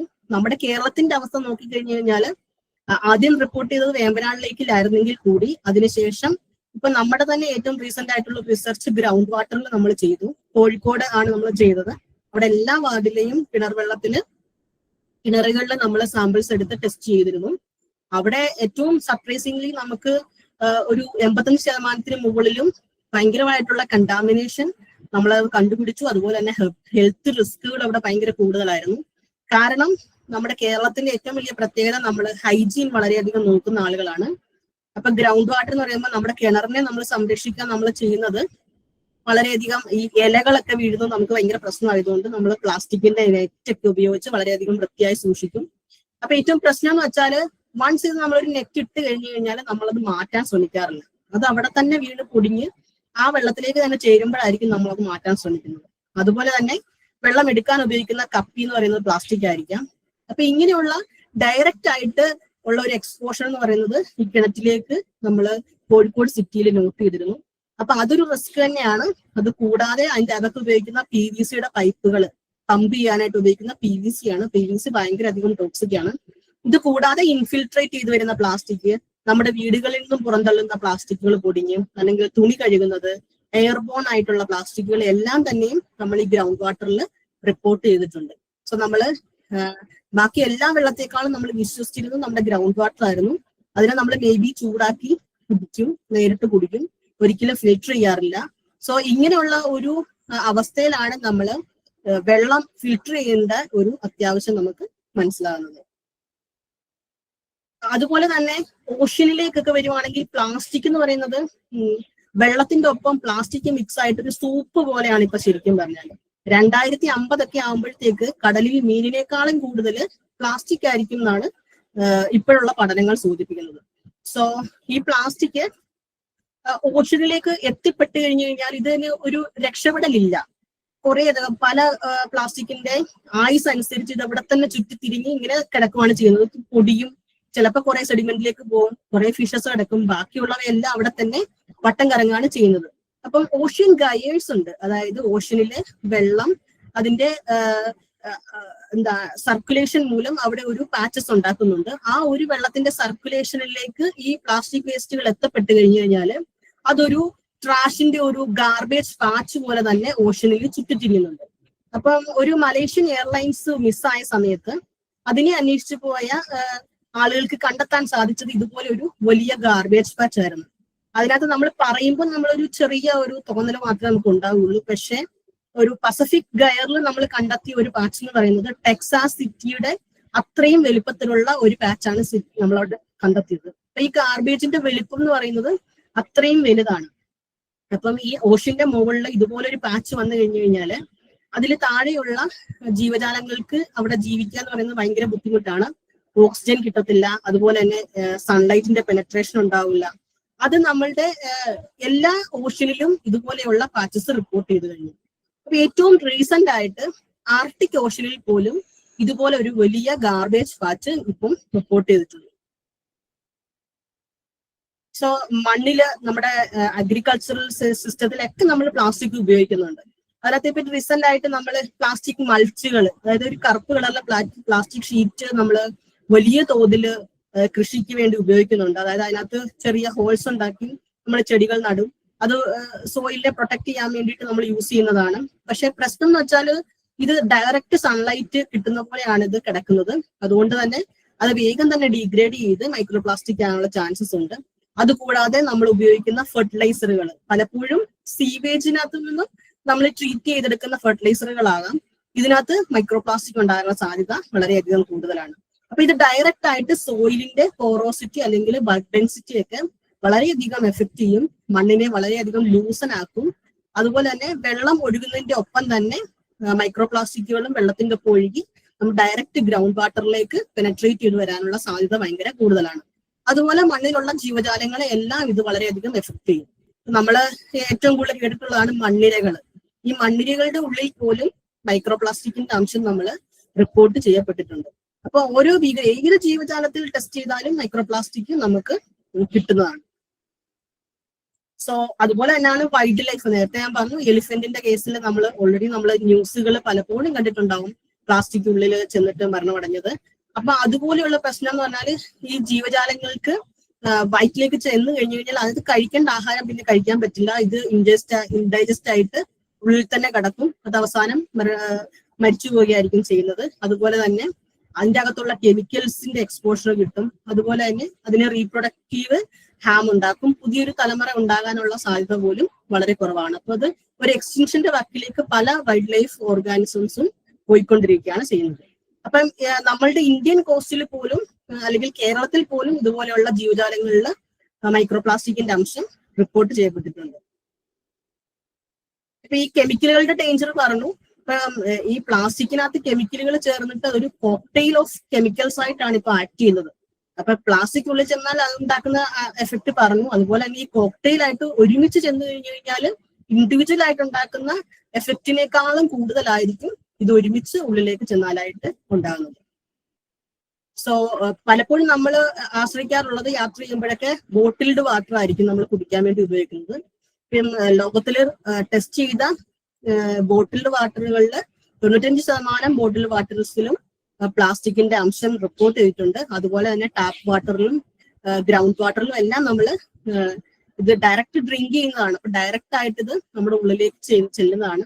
അതുപോലെ മഴവെള്ളത്തില് എവിടെയൊക്കെ നമുക്ക് ടെസ്റ്റ് ചെയ്യുന്നു, എയറിൽ എല്ലാം നമ്മൾ മൈക്രോ പ്ലാസ്റ്റിക് റിപ്പോർട്ട് ചെയ്തിട്ടുണ്ട്. അപ്പൊ ഹ്യൂമൻസിന്റെ അകത്തേക്ക് ഇരുന്ന് കഴിഞ്ഞ് കഴിഞ്ഞാൽ നമ്മുടെ ബ്ലഡ് സ്ട്രീമിലേക്ക് ഇത് സൈസ് വളരെ കുറവായതുകൊണ്ട് തന്നെ ഡയറക്റ്റ് ബ്ലഡിലേക്ക് കിടക്കും. അതുപോലെ തന്നെ ലങ്സിലേക്ക് കിടക്കാം. അതുപോലെ പ്ലാസന്റൽ ടിഷ്യൂസ്, ബ്രെയിൻ ടിഷ്യൂസ് എല്ലാ സ്ഥലത്തേക്കും ഇത് ട്രാൻസ്ഫർ ചെയ്ത് എത്തിപ്പെടുകയും അവിടെ അതിന്റെ എഫക്റ്റ് ഉണ്ടാക്കുകയും ചെയ്യും. ഇനി അതൊരു കണ്ടിന്യൂസ് എക്സ്പോഷർ ആണ് നമുക്ക് വരുന്നതെന്നുണ്ടെങ്കിൽ അത് നമുക്ക് ഹൈലി എഫക്റ്റീവ് ആയിട്ടുള്ള കാർസിനോജനായിട്ടുള്ള എഫക്ട്സ് നമുക്ക് മേ ബി ഉണ്ടാക്കാനായിട്ടുള്ള സാധ്യതയുണ്ട്. ഇപ്പോഴും നമുക്ക് ശരിക്കും ഉള്ള ഒരു എഫക്ട് എന്ന് പറയുന്നത് ഇപ്പോഴും നമുക്ക് അറിയില്ല. അതിന്റെ ഒരു റിസർച്ചുകൾ ഇപ്പോഴും നിലവിൽ നടന്നുകൊണ്ടിരിക്കുന്നേ ഉള്ളൂ. കാരണം ഈ സൈസിലുള്ള പ്ലാസ്റ്റിക്കുകളെ കുറിച്ച് അധികമായിട്ടില്ല റിസർച്ച്. ഇതിന്റെ ആയുസ് എന്ന് പറയുന്നതിന് ഇത്രയും വർഷം എടുക്കുന്നത് കൊണ്ട് തന്നെ അതിന്റെ എഫക്ട് കണ്ടുപിടിക്കാനും വളരെയധികം സമയം വേണ്ടി വരുന്നുണ്ട്. ഇത് കുറച്ച് റിസർച്ചുകളുടെ ഒരു പിക്ചേഴ്സ് ആണ്. അപ്പൊ നമുക്ക് അത്ഭുതം തോന്നാം, ബ്രസ്റ്റ് മിൽക്കില് മൈക്രോപ്ലാസ്റ്റിക് കണ്ടുപിടിച്ചു എന്ന് പറയുമ്പോൾ. ഈ റീസെന്റ് ആയിട്ട് ഒരു 1.5 വർഷമായിട്ടുള്ളൂ ഈ റിസൾട്ട് വന്നിട്ട്. അപ്പം ജനിക്കുന്ന കുഞ്ഞിന് അമ്മമാര് കൊടുക്കുന്നത് മുലപ്പാലിന്റെ ഒപ്പം തന്നെ പ്ലാസ്റ്റിക്കും കൂടെ മിക്സ് ചെയ്തിട്ടാണ്. അതുപോലെ തന്നെ അവർക്ക് കൊടുക്കുന്ന ബേബി ഫുഡ് ഐറ്റംസില്, അതുപോലെ നമ്മൾ കളിക്കാൻ കൊടുക്കുന്ന ടോയ്സ്, ഇതെല്ലാം ഇവരെ ജനിക്കുമ്പോൾ മുതൽ ഈ പ്ലാസ്റ്റിക്കിനകത്ത് എക്സ്പോഷർ കൊടുത്തുകൊണ്ടാണ് നമ്മളിപ്പം വളർത്തിക്കൊണ്ട് വരുന്നത്. അതുപോലെ തന്നെ നമ്മുടെ ബ്ലഡുകളില്, ലങ്സില്, നമ്മൾ കുടിക്കുന്ന വെള്ളത്തില്, ജീവജാലങ്ങളില് മുകളിൽ കൊടുത്തിരിക്കുന്ന ഒരു സൂപ്ലാങ്ക്ടൺ ആണ്. വളരെ ചെറിയൊരു ഓർഗാനിസം ആണ്. അതിന്റെ ഉള്ളിൽ വരെയും പ്ലാസ്റ്റിക് റിപ്പോർട്ട് ചെയ്തിട്ടുണ്ട്. ഇത് ഓൾറെഡി പറഞ്ഞു ഗ്രൗണ്ട് വാട്ടർ കണ്ടാമിനേഷന്റെ കാര്യം. ഇനി നമ്മൾ ശ്വസിക്കുന്ന എയറിൽ ബ്രീത്ത് ചെയ്യുന്നതും പ്ലാസ്റ്റിക് ആണ്. നമ്മുടെ ഇൻഡോർ എയർ, നമ്മുടെ വീടിന്റെ അകത്ത് വരെയും, വീടിന്റെ അകത്തുള്ള എയറിൽ വരെയും മൈക്രോ പ്ലാസ്റ്റിക്, ഒരു ക്യൂബിക് മീറ്ററിൽ 9000 മൈക്രോ പ്ലാസ്റ്റിക് പാർട്ടിക്കിൾസ് ആണ് നമ്മൾ കണ്ടുപിടിച്ചിട്ടുള്ളത്. അതുപോലെ തന്നെ ഔട്ട്ഡോർ എയറും ഒക്കെ വളരെയധികം മൈക്രോ പ്ലാസ്റ്റിക് എക്സ്പോഷർ ഉള്ള സ്ഥലങ്ങളാണ്. നമ്മുടെ റീസെന്റ് ആയിട്ട് കൊച്ചിയിൽ തന്നെയും ഇതുപോലത്തെ ഒരു റിപ്പോർട്ട് വന്നിട്ടുണ്ട്. അവിടെ ബ്രഹ്മപുരം പ്ലാന്റില് ഒരു ഫയർ ഉണ്ടായ സമയത്ത് അവിടെ നിന്നും ഇതുപോലെ റിപ്പോർട്ട് വന്നിട്ടുണ്ട്. നമ്മുടെ എയർ ഭയങ്കരമായിട്ടും പ്ലാസ്റ്റിക് കണ്ടാമിനേറ്റ് ആയിരുന്നു ആ സമയത്ത്. സോ എക്സ്ട്രീം എൻവയോൺമെന്റ്സിന്റെ കാര്യം നമ്മൾ പറഞ്ഞു. പോളാർ റീജിയൻസിൽ നമ്മളും സ്റ്റഡി ചെയ്തു നോക്കിയിട്ടുണ്ട്. അവിടെയും സെഡിമെന്റിലും ആർട്ടിക് സ്നോയിലും ഓർഗാനിസങ്ങളിലും എല്ലാം ഇത് ഹൈലി കണ്ടാമിനേറ്റഡ് ആണ്. മൗണ്ടെയിൻ പീക്സിലായിട്ടുള്ള ഏറ്റവും ഹയസ്റ്റ് പീക്കിൽ വരെയും നമ്മൾ ടെസ്റ്റ് ചെയ്തു. മൗണ്ട് എവറസ്റ്റില് അവിടെയും കണ്ടാമിനേഷൻസ് മൈക്രോപ്ലാസ്റ്റിക്കിന്റെ ഓൾറെഡി റീച്ച് ചെയ്തു. അത് മേ ബി ഹ്യൂമൻ അൺടച്ച്ഡ് ആയിട്ടുള്ള സ്ഥലങ്ങളാണെങ്കിൽ പോലും ഇവിടെ പല വിധത്തിൽ എയർ ട്രാൻസ്പോർട്ട് അല്ലെങ്കിൽ വേറെ ഏതെങ്കിലും വഴിയെ ഈ പ്ലാസ്റ്റിക്കുകൾ എത്തപ്പെടുന്നതായിട്ട് കണ്ടിട്ടുണ്ട്. ഇത് വേമ്പനാട് ലേക്കിന്റെ നമ്മുടെ ഒരു പയനിയറിംഗ് റിസർച്ച് ആയിരുന്നു. അത് നമ്മുടെ ബാക്ക് വാട്ടർ ആയിട്ടുള്ള വേമ്പനാട് ലേക്കിലായിരുന്നു. അവിടെ ഫൈബേഴ്സും ഫ്രാഗ്മെന്റ്സും ഒക്കെ കണ്ടുപിടിച്ചിട്ടുണ്ട്. അതുപോലെ തന്നെ ആർട്ടിക്കിലെ സ്വാൽബാർഡ് എന്ന് പറയുന്ന ഒരു നമുക്ക് റിസർച്ച് സ്റ്റേഷൻ ഉണ്ട്. അവിടെയും മൈക്രോപ്ലാസ്റ്റിക്കിന്റെ അംശം റിപ്പോർട്ട് ചെയ്ത് കഴിഞ്ഞു. സോ കേരളത്തിന്റെ കേസിൽ വന്നു കഴിഞ്ഞു കഴിഞ്ഞാൽ നമ്മുടെ ജോഗ്രഫിയും നമ്മുടെ ലൈഫ് സ്റ്റൈലും ഭയങ്കരമായിട്ടും ഈ മൈക്രോപ്ലാസ്റ്റിക്കിന്റെ ഒരു ആംപ്ലിഫിക്കേഷന് കാരണമാകാറുണ്ട്. നമുക്കൊരു നല്ല മൺസൂൺ എല്ലാ വർഷവും ലഭിക്കുന്നതായതുകൊണ്ട് തന്നെ നമുക്കൊരു വലിയ മഴ കിട്ടുന്നുണ്ട്. അപ്പൊ പലപ്പോഴും നമ്മൾ നോട്ട് ചെയ്ത് കാണും, ഈ മഴക്കാലത്ത് വെള്ളത്തിൽ കൂടെ വലിയ രീതിയിൽ പ്ലാസ്റ്റിക് ഒഴുകി വരുന്നതായിട്ടും അതിനുശേഷം വെള്ളം ഇറങ്ങി പോകുമ്പോൾ പ്ലാസ്റ്റിക് എല്ലാം കരയിൽ അടിയുന്നതായിരിക്കും നമ്മൾ കണ്ടിട്ടുണ്ടാവും. ഇത് വലിയ പ്ലാസ്റ്റിക്കുകളുടെ കേസിലാണെങ്കിൽ ഇതിനേക്കാളും ഇരട്ടിയാണ് ഇതിന്റെ ഒപ്പം സംഭവിക്കുന്ന ചെറിയ സൈസിലുള്ള പ്ലാസ്റ്റിക്കുകൾ. ഈ മഴവെള്ളത്തിന്റെ ഒപ്പം തന്നെ കരയിലുള്ള പ്ലാസ്റ്റിക്കുകൾ ഒഴുകി പെട്ടെന്ന് തന്നെ കടലിലേക്ക് എത്തപ്പെടുകയും അവിടെ അതൊരു വലിയ സൂപ്പായിട്ട് ഫോം ചെയ്യുകയും ചെയ്യുന്നുണ്ട്. സോ നമ്മൾ കഴിക്കാറുള്ള സീ ഫുഡ് ഐറ്റം, പലരും കക്കയൊക്കെ ഡയറക്റ്റ് നമ്മൾ കഴിക്കുന്ന ആളുകളാകും. സീ ഫുഡ് ഭയങ്കര അധികം ഇഷ്ടമുള്ള ആളുകളായിരിക്കാം. സോ നമ്മളുടെ തീൻമേശയിലേക്ക് എടുക്കുന്നത് നമ്മൾ ഇന്നലെ വലിച്ചെറിഞ്ഞ പ്ലാസ്റ്റിക്കിനെ തന്നെയാണ് ഇന്ന് പൈസ മുടക്കി നമ്മുടെ മേശയിലേക്ക് വാങ്ങിച്ച് നമ്മൾ കഴിക്കാറുള്ളത്. അതുപോലെ തന്നെ ഡ്രൈ ഫിഷിലും എല്ലാം ഡയറക്റ്റ് പ്ലാസ്റ്റിക് കണ്ടാമിനേഷൻ റിപ്പോർട്ട് ചെയ്തിട്ടുണ്ട്. ഇനി അത്ഭുതമായിട്ട് തോന്നാം നമുക്ക് നമ്മൾ കഴിക്കാറുള്ള ഉപ്പില് വരെയും പ്ലാസ്റ്റിക് ഉണ്ട്. സീ വാട്ടർ ഡ്രൈ ചെയ്തെടുക്കുന്നത് കൊണ്ട് തന്നെ അതിനകത്ത് പ്ലാസ്റ്റിക്കിന്റെ അംശം ഇന്ത്യയിൽ നിന്നും തന്നെയും റിപ്പോർട്ട് ചെയ്തിട്ടുള്ളതാണ്. ഇത് നമ്മളുടെ കുറച്ച് റിസർച്ച് സ്റ്റഡീസ് ആണ് നമ്മുടെ എം ജി യൂണിവേഴ്സിറ്റിയിൽ നിന്നും തന്നെ വന്നിട്ടുള്ളത്. ഈ നേരത്തെ ഞാൻ പറഞ്ഞു പ്ലാസ്റ്റിക്കിനകത്ത് കുറേയധികം കെമിക്കലുകൾ ആഡ് ചെയ്തിട്ടുള്ള കാര്യം. അതിന്റെ കൂട്ടത്തിൽ തന്നെ കുറച്ച് മൈക്രോ ഓർഗാനിസം, അതായത് ഹൈലി ഹെൽത്ത് എഫക്റ്റ് ഉണ്ടാക്കുന്ന, അസുഖങ്ങൾ ഉണ്ടാക്കുന്ന ബാക്ടീരിയകളും വൈറസുകളും ഒക്കെ ഈ പ്ലാസ്റ്റിക്കിനകത്തേക്ക് അഡ്സോർബ്ഡ് ആകും. അപ്പം നേരത്തെ പറഞ്ഞ കെമിക്കലുകൾ കൂടാതെ ഇതുപോലെയുള്ള ബാക്ടീരിയകളും കൂടെ അഡ്സോർബ് ആയി കഴിഞ്ഞു കഴിഞ്ഞാൽ ഇതൊരു എക്കോസിസ്റ്റം ആയിട്ട് ഫോം ചെയ്യും. അതിനെ നമ്മൾ പ്ലാസ്റ്റിസ്ഫിയർ എക്കോസിസ്റ്റം എന്നാണ് പറയുന്നത്. അപ്പൊ ഇത് എല്ലാ തരത്തിലുള്ള ഈ ബാക്ടീരിയക്കൊക്കെ ആന്റിബയോട്ടിക് റെസിസ്റ്റൻസ് ഉണ്ടാകാം, ഡിസീസ് കോസിങ് ആകാം. പിന്നെ നമ്മുടെ ഉള്ളിലേക്ക് ഒരു തരി പ്ലാസ്റ്റിക് വന്നു കഴിഞ്ഞാൽ 1000 പ്രശ്നങ്ങളാകാം നമ്മുടെ ഉള്ളില് ഉണ്ടാക്കുന്നത്. സോ ഇതിനൊരു റെമഡിയേഷൻ എന്ന് പറയുന്നത് ഇപ്പം നിലവിൽ കുറെ അധികം റിസർച്ചുകൾ ഓൺഗോയിങ് ആണ്. ഇപ്പം ഞാൻ എന്റെ പോസ്റ്റ് ഡോക്കിന് വേണ്ടി ചെയ്യുന്നതും ഇതുപോലെ റിസർച്ച് ആണ്. നമ്മൾ എങ്ങനെ പ്ലാസ്റ്റിക്കിനെ നമുക്ക് റെമഡിയേറ്റ് ചെയ്യാം. ഇപ്പൊ പ്ലാസ്റ്റിക്കിന്റെ ഒരു വലിയ സോഴ്സ് ആയി പറയുന്നത് നമ്മുടെ വേസ്റ്റ് വാട്ടർ സിസ്റ്റംസ് ആണ്, നമ്മുടെ ട്രീറ്റ്മെന്റ് പ്ലാന്റുകളാണ്. ഡയറക്റ്റ് ആയിട്ട് അത് നമ്മൾ പ്ലാസ്റ്റിക്കിന്റെ ഒരു റിസർച്ച് അതിനകത്ത് ഉണ്ടോ ഇല്ലയോ എന്നുള്ള അങ്ങനെ ഒരു റിസർച്ചുകൾ അധികം വന്നിട്ടില്ലാത്തത് കൊണ്ട് ഇപ്പോഴും നമ്മൾ പണ്ടുണ്ടായിരുന്ന കൺവെൻഷണൽ ആയിട്ടുള്ള ട്രീറ്റ്മെന്റ് സിസ്റ്റങ്ങൾ തന്നെയാണ് യൂസ് ചെയ്യുന്നത്. സോ നമുക്ക് എങ്ങനെ ഇതിനെ ഒന്ന് റെമഡിയേറ്റ് ചെയ്യാം എന്നുള്ള റിസർച്ചുകൾ നിലവിൽ നടക്കുന്നുണ്ട്. അതിനെ നമ്മൾ പലതരത്തിൽ UV ഫോട്ടോ ഓക്സിഡേഷൻ അല്ലെങ്കിൽ തെർമൽ ടെമ്പറേച്ചർ കൊടുത്തിട്ട് അല്ലെങ്കിൽ അഡ്വാൻസ്ഡ് ആയിട്ടുള്ള പല ഓക്സിഡേഷൻ റിയാക്ഷൻസ് ഒക്കെ വഴി പ്ലാസ്റ്റിക്കിനെ നമ്മൾ ട്രീറ്റ് ചെയ്യാൻ അല്ലെങ്കിൽ റെമഡിയേറ്റ് ചെയ്യാനുള്ള റിസർച്ചുകൾ ഓൺഗോയിങ് ആണ്. പക്ഷെ ഇപ്പം നമ്മൾ കുറച്ചും കൂടി അഡ്വാൻസ്ഡ് ആയിട്ട് നോക്കിക്കഴിഞ്ഞു കഴിഞ്ഞാൽ ബയോളജിക്കൽ ഡിഗ്രഡേഷൻ, ഇപ്പം നിലവിൽ എന്റെ ഒരു പോസ്റ്റ് ഡോക്ക് നടക്കുന്നത് ബയോളജിക്കൽ ഡിഗ്രഡേഷനിലാണ്. പലതരത്തിലുള്ള ബാക്ടീരിയകൾ ഇതിനെ കേപ്പബിൾ ആണ്. എന്ന് വെച്ചാൽ കംപ്ലീറ്റ് ആയിട്ടുള്ള ഒരു ബയോഡിഗ്രഡേഷൻ ഭയങ്കര പെട്ടെന്ന് നടക്കുന്നല്ല. പക്ഷേ ഈ പ്ലാസ്റ്റിക് കിടക്കുന്ന പല സ്ഥലങ്ങളിലും, ഫോർ എക്സാമ്പിൾ പറഞ്ഞാൽ ഒരു ലാൻഡ് ഫിൽ ആണെന്നുണ്ടെങ്കിൽ അവിടെ കിടക്കുന്ന ഈ പ്ലാസ്റ്റിക് കാലങ്ങളായി കടന്നു കഴിഞ്ഞാൽ അവിടെയുള്ള ഓർഗാനിസത്തിന് ഈ പ്ലാസ്റ്റിക്കിനെ ബ്രേക്ക് ഡൗൺ ചെയ്യാനുള്ള ഈ സ്ട്രെസ് കിട്ടുന്ന അനുസരിച്ച് ഒരു കപ്പാസിറ്റി ഫോം ചെയ്ത് വരും. അപ്പൊ അങ്ങനെയുള്ള ബാക്ടീരിയകളെ നമ്മൾ ഐസൊലേറ്റ് ചെയ്ത് അതിനെ ഒരു ഇനോക്കുലം പോലെ ഉണ്ടാക്കി നമുക്ക് ഈ പ്ലാസ്റ്റിക്കിന്റെ അല്ലെങ്കിൽ മൈക്രോ പ്ലാസ്റ്റിക്കിന്റെ റെമഡിയേഷന് വേണ്ടി നമുക്ക് യൂസ് ചെയ്യാൻ സാധിക്കും. അപ്പൊ അങ്ങനെയുള്ള കുറച്ച് റിസർച്ചുകളിൽ ബാസിലസ് പോലെയുള്ള ചില സ്പീഷീസുകൾക്ക് ഇതിനെ ഡീഗ്രേഡ് ചെയ്യാനുള്ള കപ്പാസിറ്റി ഉണ്ടെന്നുള്ള റിപ്പോർട്ടുകളും നിലവിൽ വന്നിട്ടുണ്ട്. സോ നമുക്കിനി എന്ത് ചെയ്യാൻ പറ്റും എന്ന് ചോദിച്ചു കഴിഞ്ഞാൽ ഒരു സമയത്ത് ബയോ പ്ലാസ്റ്റിക് എന്ന് പറയുന്നത് ഒരു ഭയങ്കര ടോപ്പിക്കായിട്ട് വന്നിരുന്നതാണ്. പ്ലാസ്റ്റിക്കിന് പകരം ഈ അതായത് നമ്മൾ ഉപയോഗിച്ചുകൊണ്ടിരുന്നത് നോൺ റിന്യൂവബിൾ ആയിട്ടുള്ള ഒരു സോഴ്സിൽ നിന്നാണ്, നമുക്ക് പുനരുത്ഭവിപ്പിക്കാൻ പറ്റാത്ത ഒരു സോഴ്സ് ആയിരുന്നു. പക്ഷെ അതിന് പകരം പ്ലാന്റിൽ ചെടികളിൽ നിന്നും നമുക്ക് പലതരത്തിലും ഈ പ്ലാസ്റ്റിക്കിന്റെ പ്രോപ്പർട്ടി ഉള്ള ചില പോളിമേഴ്സ് നമുക്ക് ഉണ്ടാക്കിയെടുക്കാൻ സാധിക്കും. അപ്പൊ അങ്ങനെയുള്ള ഓൾട്ടർനേറ്റീവ്സിന്റെ ഒരു റിസർച്ചുകൾ നടക്കുന്നുണ്ട്. അതുപോലെ തന്നെ ഇതിനെ ഡിഗ്രേഡ് ചെയ്യാൻ പറ്റുന്ന എഞ്ചിനീയർഡ് ആയിട്ടുള്ള മൈക്രോബ്സിനെ ഉപയോഗിച്ചിട്ട് ഒരു കൺസോർഷ്യം ഉണ്ടാക്കുക. അതുപോലെ തന്നെ സൈസ് ചെറുതായതുകൊണ്ട് തന്നെ ഇത് നമുക്ക് സൈസ് ചെറുതാണെങ്കിൽ പോലും അതിനൊരു സൈസ് ഉണ്ട് മൈക്രോപ്ലാസ്റ്റിക്കിന്. സോ നമുക്കൊരു പലതരത്തിലുള്ള ഫിൽട്രേഷൻ ടെക്നോളജീസ് ഉപയോഗിച്ച് ഈ മൈക്രോപ്ലാസ്റ്റിനെ നമുക്ക് ട്രീറ്റ് ചെയ്യാൻ സാധിക്കും. അപ്പൊ ഇങ്ങനെയുള്ള പല രീതിയിലും നമ്മൾ ഇന്നോവേറ്റീവ് ആയിട്ടുള്ള സൊല്യൂഷൻസ് കണ്ടുപിടിക്കുന്ന ഒരു ഘട്ടത്തിലാണെന്ന് നമുക്ക് വേണമെങ്കിൽ പറയാൻ സാധിക്കും. അതുപോലെ തന്നെ എന്തൊക്കെയാണ് ഇപ്പം നിലവിലുള്ള പോളിസികൾ എന്ന് ചോദിച്ചു കഴിഞ്ഞു കഴിഞ്ഞാൽ ഇന്ത്യൻ ഇനിഷ്യേറ്റീവ്സ് എന്ന് പറഞ്ഞാൽ നമുക്ക് പ്ലാസ്റ്റിക് വേസ്റ്റിന്റെ ഒരു മാനേജ്മെന്റ് റൂള് 2016 ഉണ്ടായിട്ടുണ്ട്. അതിനുശേഷം 2001 അത് അമെന്റ്മെന്റ് ചെയ്യുകയും ചെയ്തു. അതിനകത്ത് പറഞ്ഞത് സിംഗിൾ യൂസ് പ്ലാസ്റ്റിക്കുകളെ ബാൻ ചെയ്യുന്ന ഒരു റൂളായിരുന്നു. പക്ഷെ എന്ത് പറ്റിയെന്ന് വെച്ച് കഴിഞ്ഞാൽ നമുക്ക് ആ സമയത്ത് കോവിഡ് വരികയും അതിനെ കംപ്ലീറ്റ് ആയിട്ട് നമുക്കത് ഇംപ്ലിമെന്റ് ചെയ്യാൻ സാധിക്കാതെ പോവുകയും ചെയ്തിട്ടുണ്ട്. എങ്കിൽ പോലും പലതരത്തിലുള്ള പ്ലാസ്റ്റിക്കുകൾ ഇപ്പോഴും നിലവിൽ ബാൻ ചെയ്തിട്ടുള്ളതാണ്. അതുപോലെ പലതരത്തിലുള്ള പ്രോട്ടോകോൾസ് മൈക്രോ പ്ലാസ്റ്റിക്കിന് വേണ്ടി നമ്മൾ ചെയ്യുന്നുണ്ട്. പിന്നെ ഈ കേരളത്തിന്റെ അവസ്ഥ പറയുകയാണെങ്കിൽ ഇവിടെ നമുക്ക് ശരിക്കും ബാക്കിയുള്ള സംസ്ഥാനങ്ങളെ അപേക്ഷിച്ച് വളരെ നല്ല ഒരു പ്ലാസ്റ്റിക്കിന്റെ ഒരു മാനേജ്മെന്റ് സിസ്റ്റം ഉണ്ടെന്ന് നമുക്ക് പറയാം.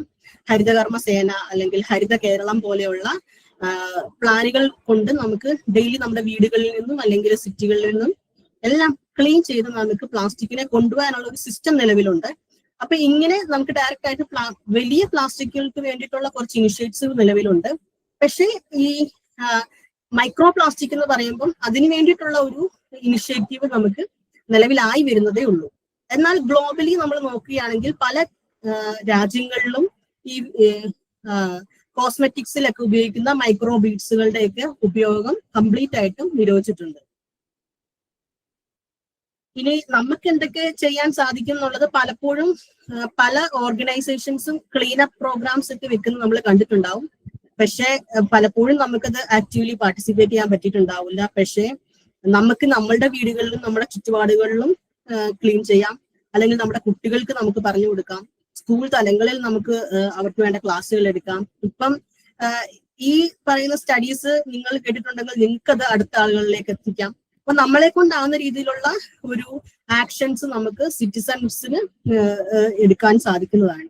ഇനി നമുക്ക് നേരിട്ട് ചെയ്യാൻ പറ്റുന്നതെന്ന് പറഞ്ഞാൽ മൈക്രോ ബീഡുകളുള്ള ഈ പറയുന്ന കോസ്മെറ്റിക് ഐറ്റംസ് കംപ്ലീറ്റ് ആയിട്ട് ഒഴിവാക്കുക. കാരണം നമുക്കറിയാം ഇത് ഓൾറെഡി കെമിക്കലാണ് നമ്മൾ മുഖത്തേക്ക് ഇടുന്നത്. അതിന്റെ കൂട്ടത്തിൽ ഈ മൈക്രോ ബീഡുകളുടെ ഡയറക്റ്റ് ആയിട്ട് നമ്മുടെ മുഖത്തേക്ക് ഇട്ട് സ്കിന്നിന് ഒരു പ്രശ്നം വരുത്തേണ്ട കാര്യമില്ല. അതുപോലെ തന്നെ നമ്മൾ ഉപയോഗിക്കുന്ന സിന്തറ്റിക് ആയിട്ടുള്ള ഡ്രസ്സുകൾ കംപ്ലീറ്റ് ആയിട്ട് ഒഴിവാക്കുക. പകരം നാച്ചുറൽ ആയിട്ടുള്ള കോട്ടൺ ഡ്രസ്സുകൾ നമുക്ക് ഉപയോഗിക്കാം. അതുപോലെ തന്നെ പ്ലാസ്റ്റിക് വേസ്റ്റ് എന്ന് പറയുന്നത് ഇപ്പൊ പലപ്പോഴും കണ്ടുവരുന്നുണ്ട്. ഹരിതകർമ്മസേനയ്ക്ക് ഒരു 60 രൂപ കൊടുക്കാൻ ബുദ്ധിമുട്ടുള്ള ആളുകളായിരിക്കും ഇവിടെയുള്ള പലരും. കാരണം അതെന്തോ അവര് നമ്മുടെ പൈസ വാങ്ങിച്ച് നമ്മുടെ വേസ്റ്റ് അവർ പൈസ എടുത്തിട്ട് കൊണ്ടുപോകുന്നു എന്നുള്ള ഒരു മനോഭാവം ഉണ്ടാവും. പക്ഷെ നമ്മുടെ വേസ്റ്റ് നമ്മുടെ ഉത്തരവാദിത്വമാണ്. അത് മനസ്സിലാക്കി ആ വേസ്റ്റ് നമ്മളെ കൊണ്ട് ഡിസ്പോസ് ചെയ്യാൻ പറ്റുന്നില്ലെന്നുണ്ടെങ്കിൽ അത് ചെയ്യാനായിട്ട് ഉത്തരവാദിത്തപ്പെട്ടവരെ നമ്മൾ ആ പൈസ കൊടുത്ത് അവർക്ക് കംപ്ലീറ്റ് ആയിട്ട് ഒഴിവാക്കുക. അതല്ലെങ്കിൽ നമുക്കിത് പ്ലാസ്റ്റിക്കിനെ മാനേജ് ചെയ്യാൻ വേണ്ടി നമുക്ക് എന്തെങ്കിലും ഒരു വഴി ഉണ്ടായിരുന്നിരിക്കണം. അപ്പൊ ഇങ്ങനെയുള്ള കാര്യങ്ങൾ വളരെയധികം ശ്രദ്ധിക്കുക.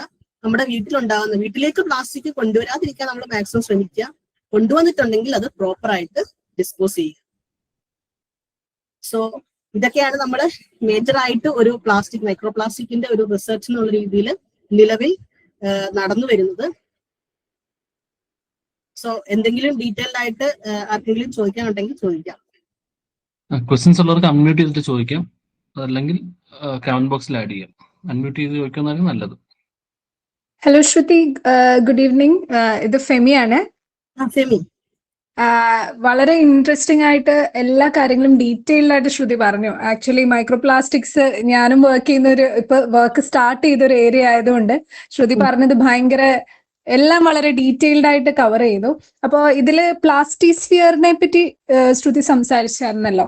അപ്പൊ എനിക്ക് ചോദിക്കാനുള്ള, ഇപ്പൊ നിങ്ങൾ ഗ്രൗണ്ട് വാട്ടറിലൊക്കെ ഇത് ചെയ്തപ്പോ ഈ ഒരു പ്ലാസ്റ്റിസ്ഫിയർ കമ്മ്യൂണിറ്റിയുടെ, അതായത് അതില് മൈക്രോ പ്ലാസ്റ്റിക്സിൽ അറ്റാച്ച് ചെയ്തിരിക്കുന്ന ബാക്ടീരിയയുടെ സ്റ്റഡീസ് എന്തെങ്കിലും നിങ്ങൾ ഫർദർ ആയിട്ട് അതില് ഡെവലപ്മെന്റ് എന്തെങ്കിലും വന്നിട്ടുണ്ടോ?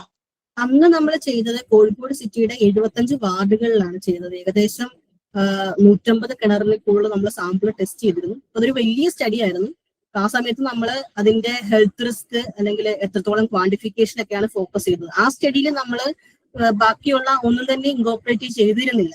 ഞാൻ അത് തന്നെ ഒരു വലിയ സ്റ്റഡി ആയി പോയി നമ്മൾ ചെയ്തു.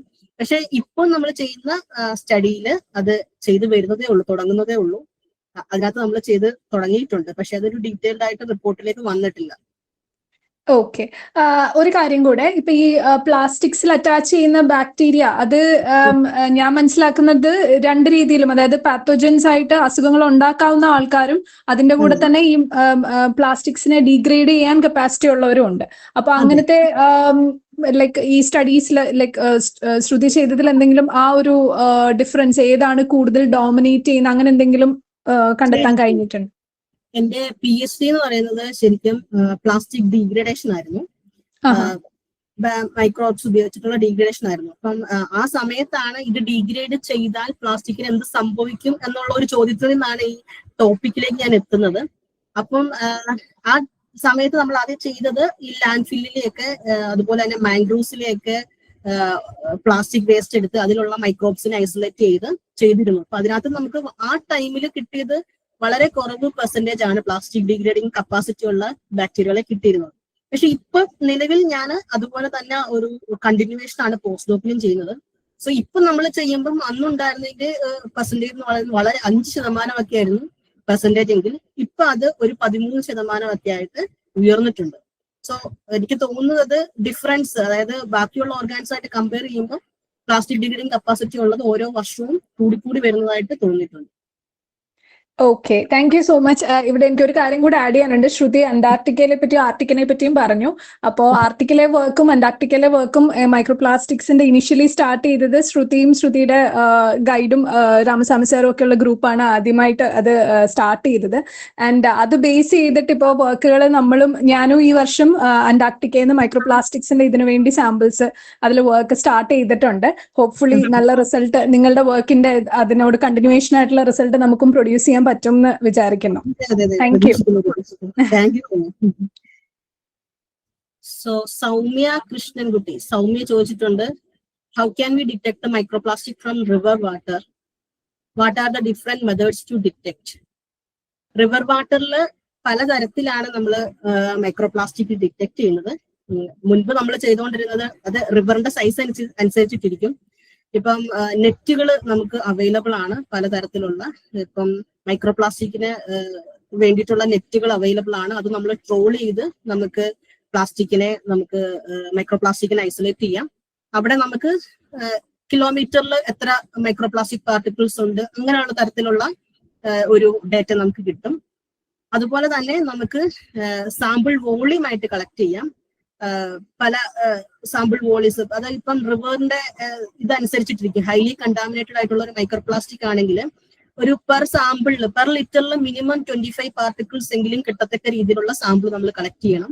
ഇപ്പം വേമ്പനാട് ലേക്ക് പോലെയുള്ള ഒരു സിസ്റ്റം ആണെങ്കിൽ എങ്ങനെ എടുത്താലും 1 ലിറ്ററിൽ നമുക്ക് 25 ഒന്നും അല്ല, അതിൽ കൂടുതൽ സാമ്പിൾസ് ഉണ്ടാവും. സോ 1 ലിറ്റർ സാമ്പിൾ നമ്മൾ കളക്ട് ചെയ്താൽ കൂടെ നമുക്ക് അവിടുന്ന് വേണ്ട ഒരു റെപ്രസെന്റേറ്റീവ് ആയിട്ടുള്ള സാമ്പിൾസ് കിട്ടും. സോ നമുക്ക് പലതരത്തില് വോളിയമായിട്ടും നമുക്ക് കളക്ട് ചെയ്യാം, അല്ലെങ്കിൽ ട്രോൾ ചെയ്തുമൊക്കെ നമുക്ക് റിവർ വാട്ടറിലും നമുക്ക് സാമ്പിൾസ് കളക്ട് ചെയ്യാം. കളക്ട് ചെയ്ത് കഴിഞ്ഞ് ഡിറ്റക്ട് ചെയ്യാനുള്ള മെത്തേഡ്സ് എന്ന് പറയുന്നത് പലതരത്തിലാണ്. അതിന് ഈ റിവർ വാട്ടറിലൊക്കെ പ്രശ്നം എന്ന് പറഞ്ഞാൽ ഹൈലി കണ്ടാമിനേറ്റ് പ്ലാസ്റ്റിക് മാത്രമല്ല നമുക്ക് ഇവിടെ കിട്ടുന്നത്, ഓർഗാനിക് കണ്ടാമിനേഷൻ ഭയങ്കര കൂടുതലായിരിക്കും. ഇപ്പൊ ഓർഗാനിക് മാറ്ററിനെ അല്ലെങ്കിൽ ചിലപ്പം വുഡ് പോലെയുള്ള പാർട്ടിക്കിൾസ്, പ്ലാങ്ടൺസ്, ചെടികളുടെ പാർട്ടികളൊക്കെ ഉണ്ടാവും. സോ നമ്മൾ അതിനെ ഡൈജസ്റ്റ് ചെയ്യാനായിട്ട് ഒരു ഡൈജഷൻ മെത്തേഡ്സ് ഉണ്ട്. അത് വെച്ച് ഡൈജസ്റ്റ് ചെയ്യണം. അതിനുശേഷം നമ്മൾ അതിനെ സ്റ്റീരിയോ മൈക്രോസ്കോപ്പ് അല്ലെങ്കിൽ രാമൻ അതും അല്ലെങ്കിൽ മൈക്രോ FTR വഴി നമ്മൾ അതിനെ ഡിറ്റക്ട് ചെയ്താണ് എടുക്കുന്നത്.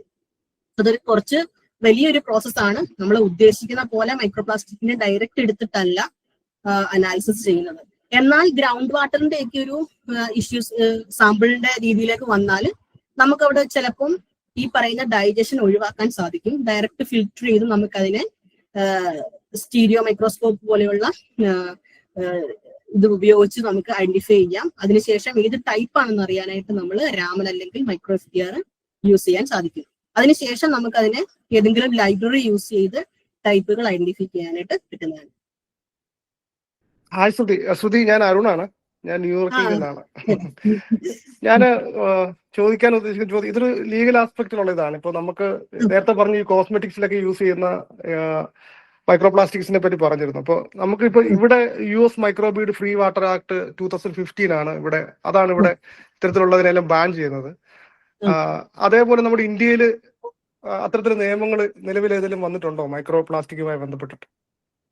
ഇപ്പം MOFCയുടെ ഒരു ഇത് വന്നിട്ടുണ്ട്. അത് മൈക്രോ ബീഡിനെ മാത്രമല്ല, ഒരു പേഴ്സണൽ പ്രൊഡക്ട്സിന് വേണ്ടിയിട്ടൊരു ബാൻ വന്നിട്ടുണ്ട്. അതിൽ വേണമെങ്കിൽ നമുക്ക് മൈക്രോപ്ലാസ്റ്റിക്കിനെ ഇൻക്ലൂഡ് ചെയ്യാം. പക്ഷെ എനിക്ക് തോന്നുന്നു ഫ്യൂച്ചറിൽ ഇതുമായി ബന്ധപ്പെട്ടിട്ടുള്ള കാര്യങ്ങൾ ഓൺഗോയിങ് ഡിസ്കഷനിലാണ്. അതിൽ നമുക്ക് പ്രതീക്ഷിക്കാം കോസ്മെറ്റിക്സിൽ ഇതിൽ നിന്നും ഒഴിവാക്കും എന്ന് നമുക്ക് പ്രതീക്ഷിക്കാം. കാരണം അത് ഡയറക്റ്റ് യൂസ് ചെയ്യുന്നതാണ്. ഇതിന് പകരമായിട്ട് പല ഓൾട്ടർനേറ്റീവ്സും യൂസ് ചെയ്യാൻ പറ്റുന്ന സാധനങ്ങളായതുകൊണ്ട് തന്നെ ഫ്യൂച്ചറിൽ അത് കംപ്ലീറ്റ് ആയിട്ടൊരു ബാൻ വരും നമുക്ക് പ്രതീക്ഷിക്കാം. അപ്പൊ നിലവിൽ നമ്മുടെ രാജ്യത്തുള്ള ഈ plastic waste management amendment rules 2020 വെച്ചിട്ടാണോ ഇതിനെല്ലാം അതിന്റെ നിയമപരം? അതെ അതെ അതെ, ആ അമെന്റ്മെന്റ് ആണ് ഇപ്പം നിലവിൽ പ്ലാസ്റ്റിക്കിനെ മാനേജ് ചെയ്യാനായിട്ടുള്ളൂ. പക്ഷെ അത് നമുക്ക് ഈ സിംഗിൾ യൂസ് പ്ലാസ്റ്റിക്കുമായി ബന്ധപ്പെട്ടിട്ടല്ലേ ഉള്ളത്? അതെ അതെ അതെ അതെ, അത് വെച്ചിട്ട് എന്തെങ്കിലും ഒരു റൂൾ വന്നാലേ ഉള്ളൂ. കാരണം അതുപോലും നമുക്ക് നിലവിൽ കറക്റ്റ് ആയിട്ട് ഓൺഗോയിങ് ബാൻ വന്നു നമുക്ക് പറയാൻ സാധിക്കില്ലല്ലോ. പ്രത്യേകിച്ച് ഇന്ത്യ പോലുള്ള രാജ്യത്ത് വളരെയധികം പ്ലാസ്റ്റിക് വേസ്റ്റ് ഉണ്ടാക്കുന്ന ഒരു രാജ്യമാണ്. 3ാം സ്ഥാനത്താണ് ഇന്ത്യ ഉള്ളത്. അപ്പം അതിനെ നമ്മൾ എങ്ങനെ മാനേജ് ചെയ്യുന്നുള്ള ഒരു ചോദ്യം തന്നെയാണ്. ഇപ്പൊ നമ്മുടെ സ്റ്റേറ്റിന്റെ പോളിസി വെച്ചിട്ട് അത്തരത്തിൽ എന്തെങ്കിലും ഇപ്പൊ നിങ്ങൾ CWRDM-ലുള്ള സ്റ്റഡീസിൽ പിന്നെ അത്തരത്തിലുള്ള സ്റ്റേറ്റ് പോളിസികൾ എന്തെങ്കിലും നമ്മൾ നടപ്പിലാക്കാൻ അങ്ങനെ വല്ലതും സ്റ്റേറ്റിന്റെ ഒന്നാമത്തെ പ്രശ്നം ചേട്ടാ, നമ്മളൊരു വലിയ സ്റ്റഡി ഇന്ത്യയിൽ നിന്നും വരണം മൈക്രോപ്ലാസ്റ്റിക്കിനെ കുറിച്ച്. ഇത് വളരെ റീസെന്റ് ആയിട്ട് നടക്കുന്ന ഒരു റിസർച്ച് ആണ്. ഇതിന്റെ ഒരു ബൂമിങ് നടന്നിരിക്കുന്നെന്ന് പറയാനായിട്ട് പോലും ഒരു 5 വർഷം അത്രേ ആയിട്ടുണ്ടാവുകയുള്ളൂ. നമ്മളുടെ ഫസ്റ്റ് റിപ്പോർട്ട് വരുന്നത് പോലും 2017-ലാണ്. അതിനുശേഷം ഒരു വലിയ രീതിയിലുള്ള ഒരു പഠനം വലിയ രീതിയിൽ പറയാൻ പറ്റില്ല. എല്ലാ മേഖലയിലും ഇതിനെക്കുറിച്ച് പഠിക്കണം. പഠിച്ചതിന് ശേഷം മാത്രമേ എന്തെങ്കിലും ഒരു പോളിസി നിലവിൽ വരാൻ സാധിക്കുകയുള്ളൂ. സോ കേരളത്തിന്റെ സ്ഥിതിയിൽ നോക്കിക്കഴിഞ്ഞു കഴിഞ്ഞാൽ വളരെ കുറച്ച് പഠനം മാത്രമേ നമുക്ക് വന്നിട്ടുള്ളൂ. ഇതിനെക്കുറിച്ച് ഗ്രൗണ്ട് വാട്ടറിന്റെ ഫസ്റ്റ് റിപ്പോർട്ട് വരുന്നത് ഈ വർഷമാണ്. അതും ഒരു സിറ്റിയിൽ മാത്രമാണ് നമ്മൾ ചെയ്തേക്കുന്നത്. നമ്മൾ ഇതിനെ വലിയ രീതിയിൽ പഠിക്കണം ആദ്യം. അതിനുശേഷം നമ്മുടെ ഈ CM പോസ്റ്റ് ഡോക്ടറൽ ഫെലോഷിപ്പിൽ അത്തരത്തിൽ സ്റ്റേറ്റിന് പോളിസി നമ്മുടെ ഉണ്ടാക്കി സമർപ്പിക്കാനുള്ള അത്തരത്തിലുള്ള അവസരങ്ങൾ നൽകുന്നുണ്ടോ നമ്മള്? അങ്ങനെ ചോദിച്ചു കഴിഞ്ഞാല് അവരിത് ഈ ഫെലോഷിപ്പ് ഉദ്ദേശിച്ചത് തന്നെ കേരളത്തിന് ഗുണകരമാകുന്ന രീതിയിലുള്ള ഒരു എന്തെങ്കിലും ഒരു റിസർച്ച് കൊണ്ടുവരിക തന്നെയാണ്. അപ്പം അതിനു വേണ്ടിയിട്ടാണ് ഏറ്റവും നല്ല ടോപ്പിക്കുകൾ നോക്കിയാണ് അവർ സെലക്ട് ചെയ്തിരിക്കുന്നത്. മൈക്രോപ്ലാസ്റ്റിക്കിന്റെ തന്നെ കുറച്ചധികം ടോപ്പിക്കുകൾ അവർ സെലക്ട് ചെയ്തിട്ടുണ്ട്. അപ്പൊ അതിൽ ഏതെങ്കിലും ഒരെണ്ണമെങ്കിലും അവർക്കത് ഭാവിയിലേക്ക് ഇംപ്ലിമെന്റ് ചെയ്യാൻ സാധിക്കുന്നുണ്ടെങ്കിൽ അത് ഗവൺമെന്റ് ഇംപ്ലിമെന്റ് ചെയ്യും തന്നെയാണ് നമ്മുടെ പ്രതീക്ഷ. നമ്മളുടെ ഓരോ റിപ്പോർട്ടുകളും അങ്ങനെ ചെയ്യാൻ പറ്റുന്ന രീതിയിലേക്കുള്ള റിപ്പോർട്ടുകളായിരിക്കും നമ്മൾ സബ്മിറ്റ് ചെയ്യുന്നത്. പക്ഷെ പറയുന്നത് പോലെ ഫണ്ടിന്റെ അപര്യാപ്തതയൊക്കെയാണ് പ്രശ്നമായി വരുന്നത്. Okay, thank you Shruti. Thank you Badush. ഇത് കൃത്യമായിട്ട് അയച്ചു തന്നതിന്, ലിങ്ക് അയച്ചു തന്നതിന് താങ്ക് യു ചേട്ടാ. ചേച്ചി കമന്റ് ബോക്സിൽ കുറച്ച് ക്വസ്റ്റ്യൻസ് ഉണ്ട്. അതിൽ 2 ക്വസ്റ്റ്യൻസ് സാധാരണ വാട്ടർ ഫിൽറ്റേഴ്സ് വെച്ചിട്ട് മൈക്രോപ്ലാസ്റ്റിക് ഫിൽറ്റർ ചെയ്ത് മാറ്റാൻ പറ്റുമോ എന്നുള്ളതാണ്. സാധാരണ വാട്ടർ ഫിൽറ്റർ മൈക്രോപ്ലാസ്റ്റിക് വെള്ളത്തിൽ നിന്ന് നീക്കുന്നു. ഒരുപാട് റിപ്പോർട്ടുകൾ ചെയ്തിട്ടുണ്ട്. ഈ നമ്മളിപ്പം ഉപയോഗിക്കുന്ന വാട്ടർ ഫിൽറ്ററുകൾ വഴി മൈക്രോപ്ലാസ്റ്റിക്കിനെ നീക്കം ചെയ്യാൻ സാധിക്കുമെന്നുള്ളത്. അത് ഞാൻ നേരത്തെ പറഞ്ഞു, മൈക്രോപ്ലാസ്റ്റിക് എന്ന് പറഞ്ഞാലും ഇതിനൊരു സൈസ് ഉണ്ട്. മൈക്രോൺ സൈസിലുള്ള ഒരു സൈസ് ഈ പ്ലാസ്റ്റിക്കിനുള്ളത് കൊണ്ട് തന്നെ വാട്ടർ ഫിൽറ്ററുകൾ വഴി ഇതിനെ ഫിൽറ്റർ ചെയ്യാൻ സാധിക്കുന്നതാണ്. അതിലെ റിപ്പോർട്ടുകൾ പ്രകാരം ഏകദേശം 98% വരെയും മൈക്രോപ്ലാസ്റ്റിക്കുകൾ റിമൂവ് ചെയ്യാൻ സാധിക്കുന്നതാണ്. അതുകൊണ്ട് തന്നെ നമുക്ക് വീടുകളിൽ ഉപയോഗിക്കുന്ന ഫിൽറ്ററുകൾ എന്ന് പറയുന്നത് കുറച്ച് പര്യാപ്തമാണ് മൈക്രോപ്ലാസ്റ്റിക്കിന്റെ കേസിൽ. പിന്നെ അതൊരു നാനോ സൈസിലേക്ക് വരുമ്പോഴാണ് അടുത്ത റിസ്ക് വരുന്നത്. പക്ഷെ ഈ നാനോ സൈസിലുള്ള പ്ലാസ്റ്റിക്കുകളുടെ പഠനം വളരെ റീസെന്റ് ആയിട്ട് നടക്കുന്നതേ ഉള്ളൂ. പക്ഷെ മൈക്രോപ്ലാസ്റ്റിക്കിന്റെ കേസിൽ നമുക്ക് ഫിൽറ്ററുകൾ പര്യാപ്തമാണെന്ന് പറയാം. If microplastic goes into our body what will happen? നമ്മുടെ ശരീരത്തിലേക്ക് മൈക്രോപ്ലാസ്റ്റിക് വന്നു കഴിഞ്ഞു കഴിഞ്ഞാൽ എന്ത് സംഭവിക്കുന്നു? സോ പ്ലാസ്റ്റിക്കിന്റെ ഇപ്പൊ ഓൾറെഡി നമ്മൾ പറഞ്ഞു കഴിഞ്ഞു, പ്ലാസ്റ്റിക് എന്ന് പറയുന്നത് ഒരു കെമിക്കലുകളുടെ ഒരു കോക്ടെയിൽ ആണ്. ഇപ്പൊ പ്ലാസ്റ്റിക് ഉണ്ടാക്കുന്ന എഫക്റ്റും എല്ലാ ഹെൽത്ത് എഫക്റ്റുകളും മൈക്രോപ്ലാസ്റ്റിക് ഉണ്ടാക്കും. അത് കൂടാതെ അതിൽ അടങ്ങിയിരിക്കുന്ന പ്ലാസ്റ്റിസൈസേഴ്സ് അല്ലെങ്കിൽ ഡൈസ് ഇവയെല്ലാം തന്നെയും നമുക്ക് കെമിക്കൽ എഫക്റ്റ് മൈക്രോപ്ലാസ്റ്റിക് നമ്മുടെ ഹെൽത്തിന് ഉണ്ടാക്കുന്നുണ്ട്. പക്ഷെ പ്രശ്നം ഒരു കണ്ടിന്യൂസ് ആയിട്ടുള്ള ഒരു എക്സ്പോഷർ ഇത് വന്നു കഴിഞ്ഞു കഴിഞ്ഞാൽ ഇത് ഹൈലി ഹസാഡസ് ആണ്. നമുക്ക് ഹൈലി കാർസിനോജൻ ആണ്. റെസ്പിറേറ്ററി ഇഷ്യൂസ് അല്ലെങ്കിൽ റീപ്രൊഡക്റ്റീവ് ഇഷ്യൂസ് എല്ലാം ഈ മൈക്രോപ്ലാസ്റ്റിക്സ് ഉണ്ടാക്കുന്നതാണ്.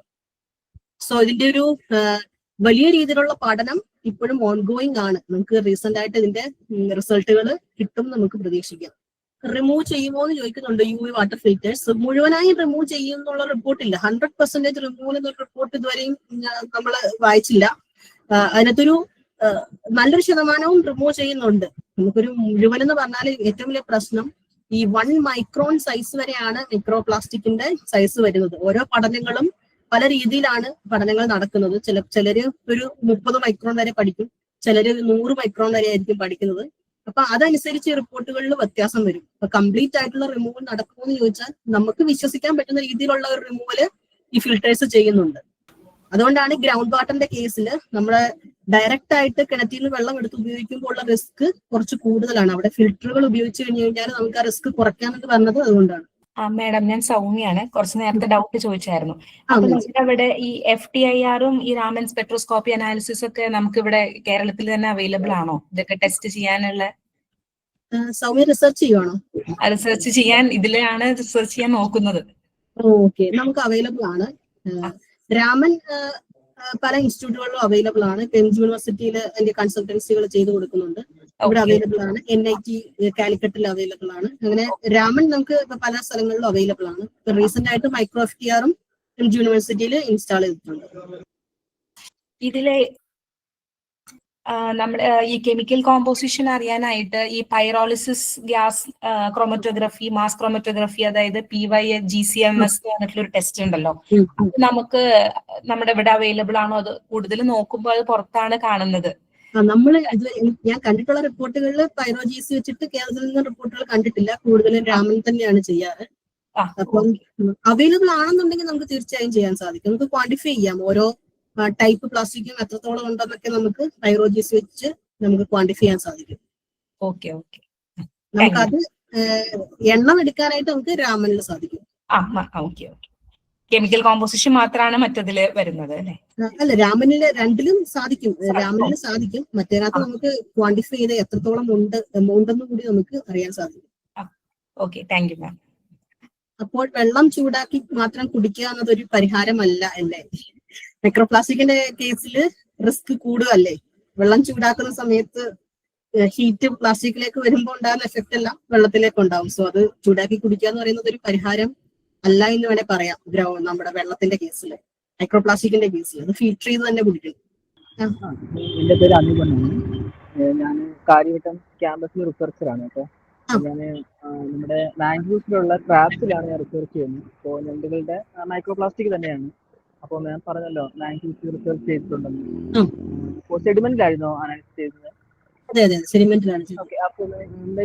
ഓക്കെ, അതായത് ഞാൻ ക്രാബിലാണ്, മാംഗ്ലൂസിലെ ക്രാബിലാണ് മൈക്രോപ്ലാസ്റ്റിക് നോക്കുന്നത്.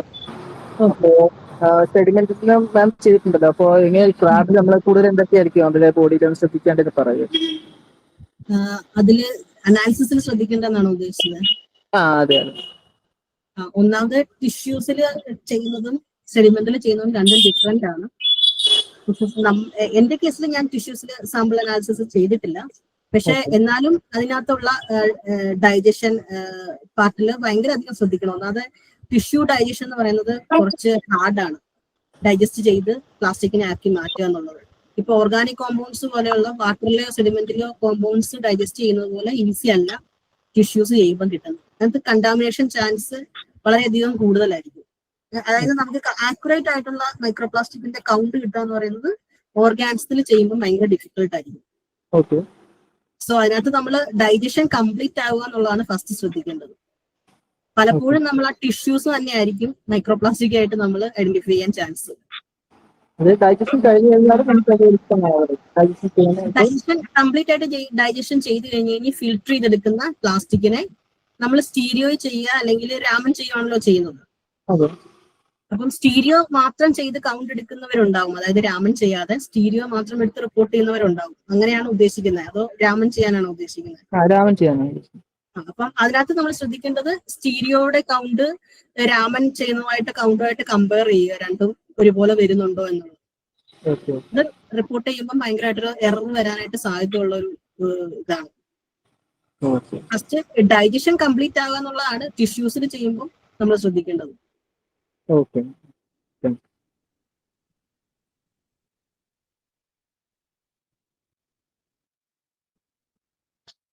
ഫിൽറ്റർ ചെയ്ത റിമൂവ് ചെയ്ത മൈക്രോപ്ലാസ്റ്റിക് എങ്ങോട്ട് പോകും? ഫിൽറ്റർ ചെയ്ത പ്ലാസ്റ്റിക് ഇങ്ങോട്ടും പോവില്ല. ആ ഫിൽറ്റർ ചെയ്ത ഇത് ഫിൽറ്ററിൽ തന്നെ ഉണ്ടാവും. അതിനെ റിമൂവ് ചെയ്യാന്ന് പറയുന്നത് ടാസ്ക് തന്നെയാണ്. എടുത്ത് ഡിസ്പോസ് ചെയ്യാന്നുള്ളത് വേറെ നമുക്ക് നിർവാഹമില്ല. കറന്റ്ലി നമുക്ക് അതിനെ ഡിസ്പോസ് ചെയ്യാൻ വേറെ നിർവാഹമില്ല. നമ്മൾ കുടിക്കുന്ന വെള്ളത്തിൽ നിന്നും നമുക്ക് ഒഴിവാക്കാം എന്നേ ഉള്ളൂ. അതല്ലാതെ നമ്മൾ അതിനെ അവിടെ ഡൈജഷൻ ഒന്നും നടക്കുന്നില്ല.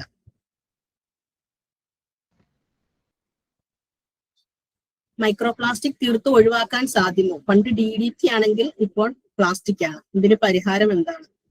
ഇപ്പൊ ഓൾറെഡി നമ്മൾ പ്ലാസ്റ്റിക്കിന്റെ ഒരു കാലഘട്ടത്തിലാണ് നമ്മൾ ജീവിച്ചു വരുന്നത്. അതിനൊരു പരിഹാരം എന്ന് പറഞ്ഞാൽ തീർത്തും ഒഴിവാക്കുക എന്നുള്ളത് ഇപ്പം നിലവിൽ നമുക്ക് സാധ്യമല്ല. കാരണം അതിനൊരു ഓൾട്ടർനേറ്റീവ് ഇല്ല. നമ്മൾ ഇതിനകത്തൊരു യൂസ്ഡ് ആണ് ഈ പ്ലാസ്റ്റിക്കുമായി ബന്ധപ്പെട്ട്. ഡെയിലി നമ്മൾ ഉപയോഗിക്കുന്ന എല്ലാത്തിലും ഒരുമാതിരിപ്പെട്ട എല്ലാ കാര്യങ്ങളിലും പ്ലാസ്റ്റിക് വന്നു കഴിഞ്ഞു. സോ അതിനെ എങ്ങനെ ഒഴിവാക്കാമെന്ന് ചോദിച്ചു കഴിഞ്ഞാൽ അതൊരു വലിയ ചോദ്യമാണ്. അതിന് ഓൾട്ടർനേറ്റീവ്സ് വരണം. അപ്പം പല ഓൾട്ടർനേറ്റീവ്സും നിലവിൽ കണ്ടുപിടിച്ചിട്ടുണ്ട്.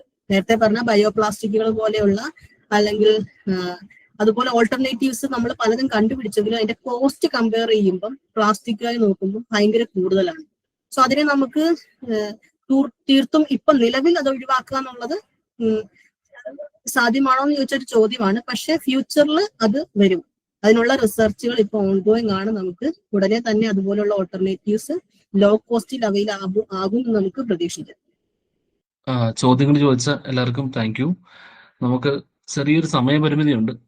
ചെറിയ ടെക്നിക്കൽ ഇഷ്യൂ കാരണം നമുക്ക് ഒന്ന് റാപ്പപ്പ് ചെയ്യണം. അപ്പോ കൂടുതൽ ഡിസ്കഷൻസ് നമുക്ക് ലൂക്കയുടെ ഗ്രൂപ്പിലും മറ്റും ചെയ്യാവുന്നതാണ്. അപ്പോൾ സംശയങ്ങളുള്ളവർക്ക് നമ്മൾ ഗ്രൂപ്പിൽ ചോദിക്കാം, അഡ്മിൻസിനോട് ചോദിക്കാം. നമുക്കത് ഡോക്ടർ സുധിയോട് ചോദിച്ച് മറുപടികൾ നമുക്ക് നേരിട്ട് അയച്ചു തരാൻ പറ്റുന്നതാണ്.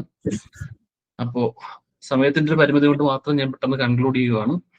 അപ്പോൾ ഇത്രയും വളരെ വളരെ വാസ്റ്റ് ആയിട്ടുള്ള ഒരു വലിയ സബ്ജക്റ്റിന്റെ ഇത്രയും ആസ്പെക്ട് കുറഞ്ഞ സമയം കൊണ്ട് പറയുക എന്നുള്ളത് അത്ര എളുപ്പമല്ല. മാത്രമല്ല ഇത്രയും കുറഞ്ഞ സമയം കൊണ്ട് ഇത്രയും ആസ്പെക്റ്റിൽ ലളിതമായിട്ട് ആളുകളിലേക്ക് എത്തിക്കുക എന്ന് പറഞ്ഞാൽ അതിലും പ്രയാസമാണ്. അപ്പോൾ സുചേച്ചി, thank you so much for doing this wonderful thing. വളരെ നന്നായിട്ട്, വളരെ ലളിതമായിട്ടും എല്ലാവർക്കും മനസ്സിലാവുന്ന പോലെയും എല്ലാ ചോദ്യങ്ങളെയും വളരെ കൃത്യമായിട്ട് അഡ്രസ് ചെയ്തുകൊണ്ട് ഈ എൻ്റെ സെഷൻ മുമ്പോട്ട് കൊണ്ടുപോയി. അപ്പോൾ അത് സാധാരണ ഇതിൽ നമ്മൾ കുറച്ചുകൂടി സമയം ഡിസ്കഷൻ കൊടുക്കാറുള്ളതാണ്. അപ്പോൾ ചെറിയൊരു സമയപരിമിതി ഉള്ളതുകൊണ്ട് മാത്രമാണ് ഇങ്ങനെ ചെയ്യുന്നത്. അപ്പോൾ doctor Shruti, thank you so much. ഈ ടോപ്പിക് പങ്കെടുത്ത എല്ലാവർക്കും ലൂക്കയുടെ പേരിലും കേരളത്തിലെ റിസർച്ചേഴ്സിന്റെ കൂട്ടായ്മയുടെ പേരിലും ഞാൻ സ്നേഹത്തോടെ നന്ദി പറയുന്നു. അപ്പോൾ എല്ലാ മാസവും ഒരു ടോക്ക് വെച്ചാണ് നമ്മൾ നടത്തിക്കൊണ്ടിരിക്കുന്നത്. അപ്പോൾ അടുത്ത മാസം രണ്ടാമത്തെയോ മൂന്നാമത്തെയോ ശനിയാഴ്ച നമുക്ക് വീണ്ടും മീറ്റ് ചെയ്യാം. Thank you so much.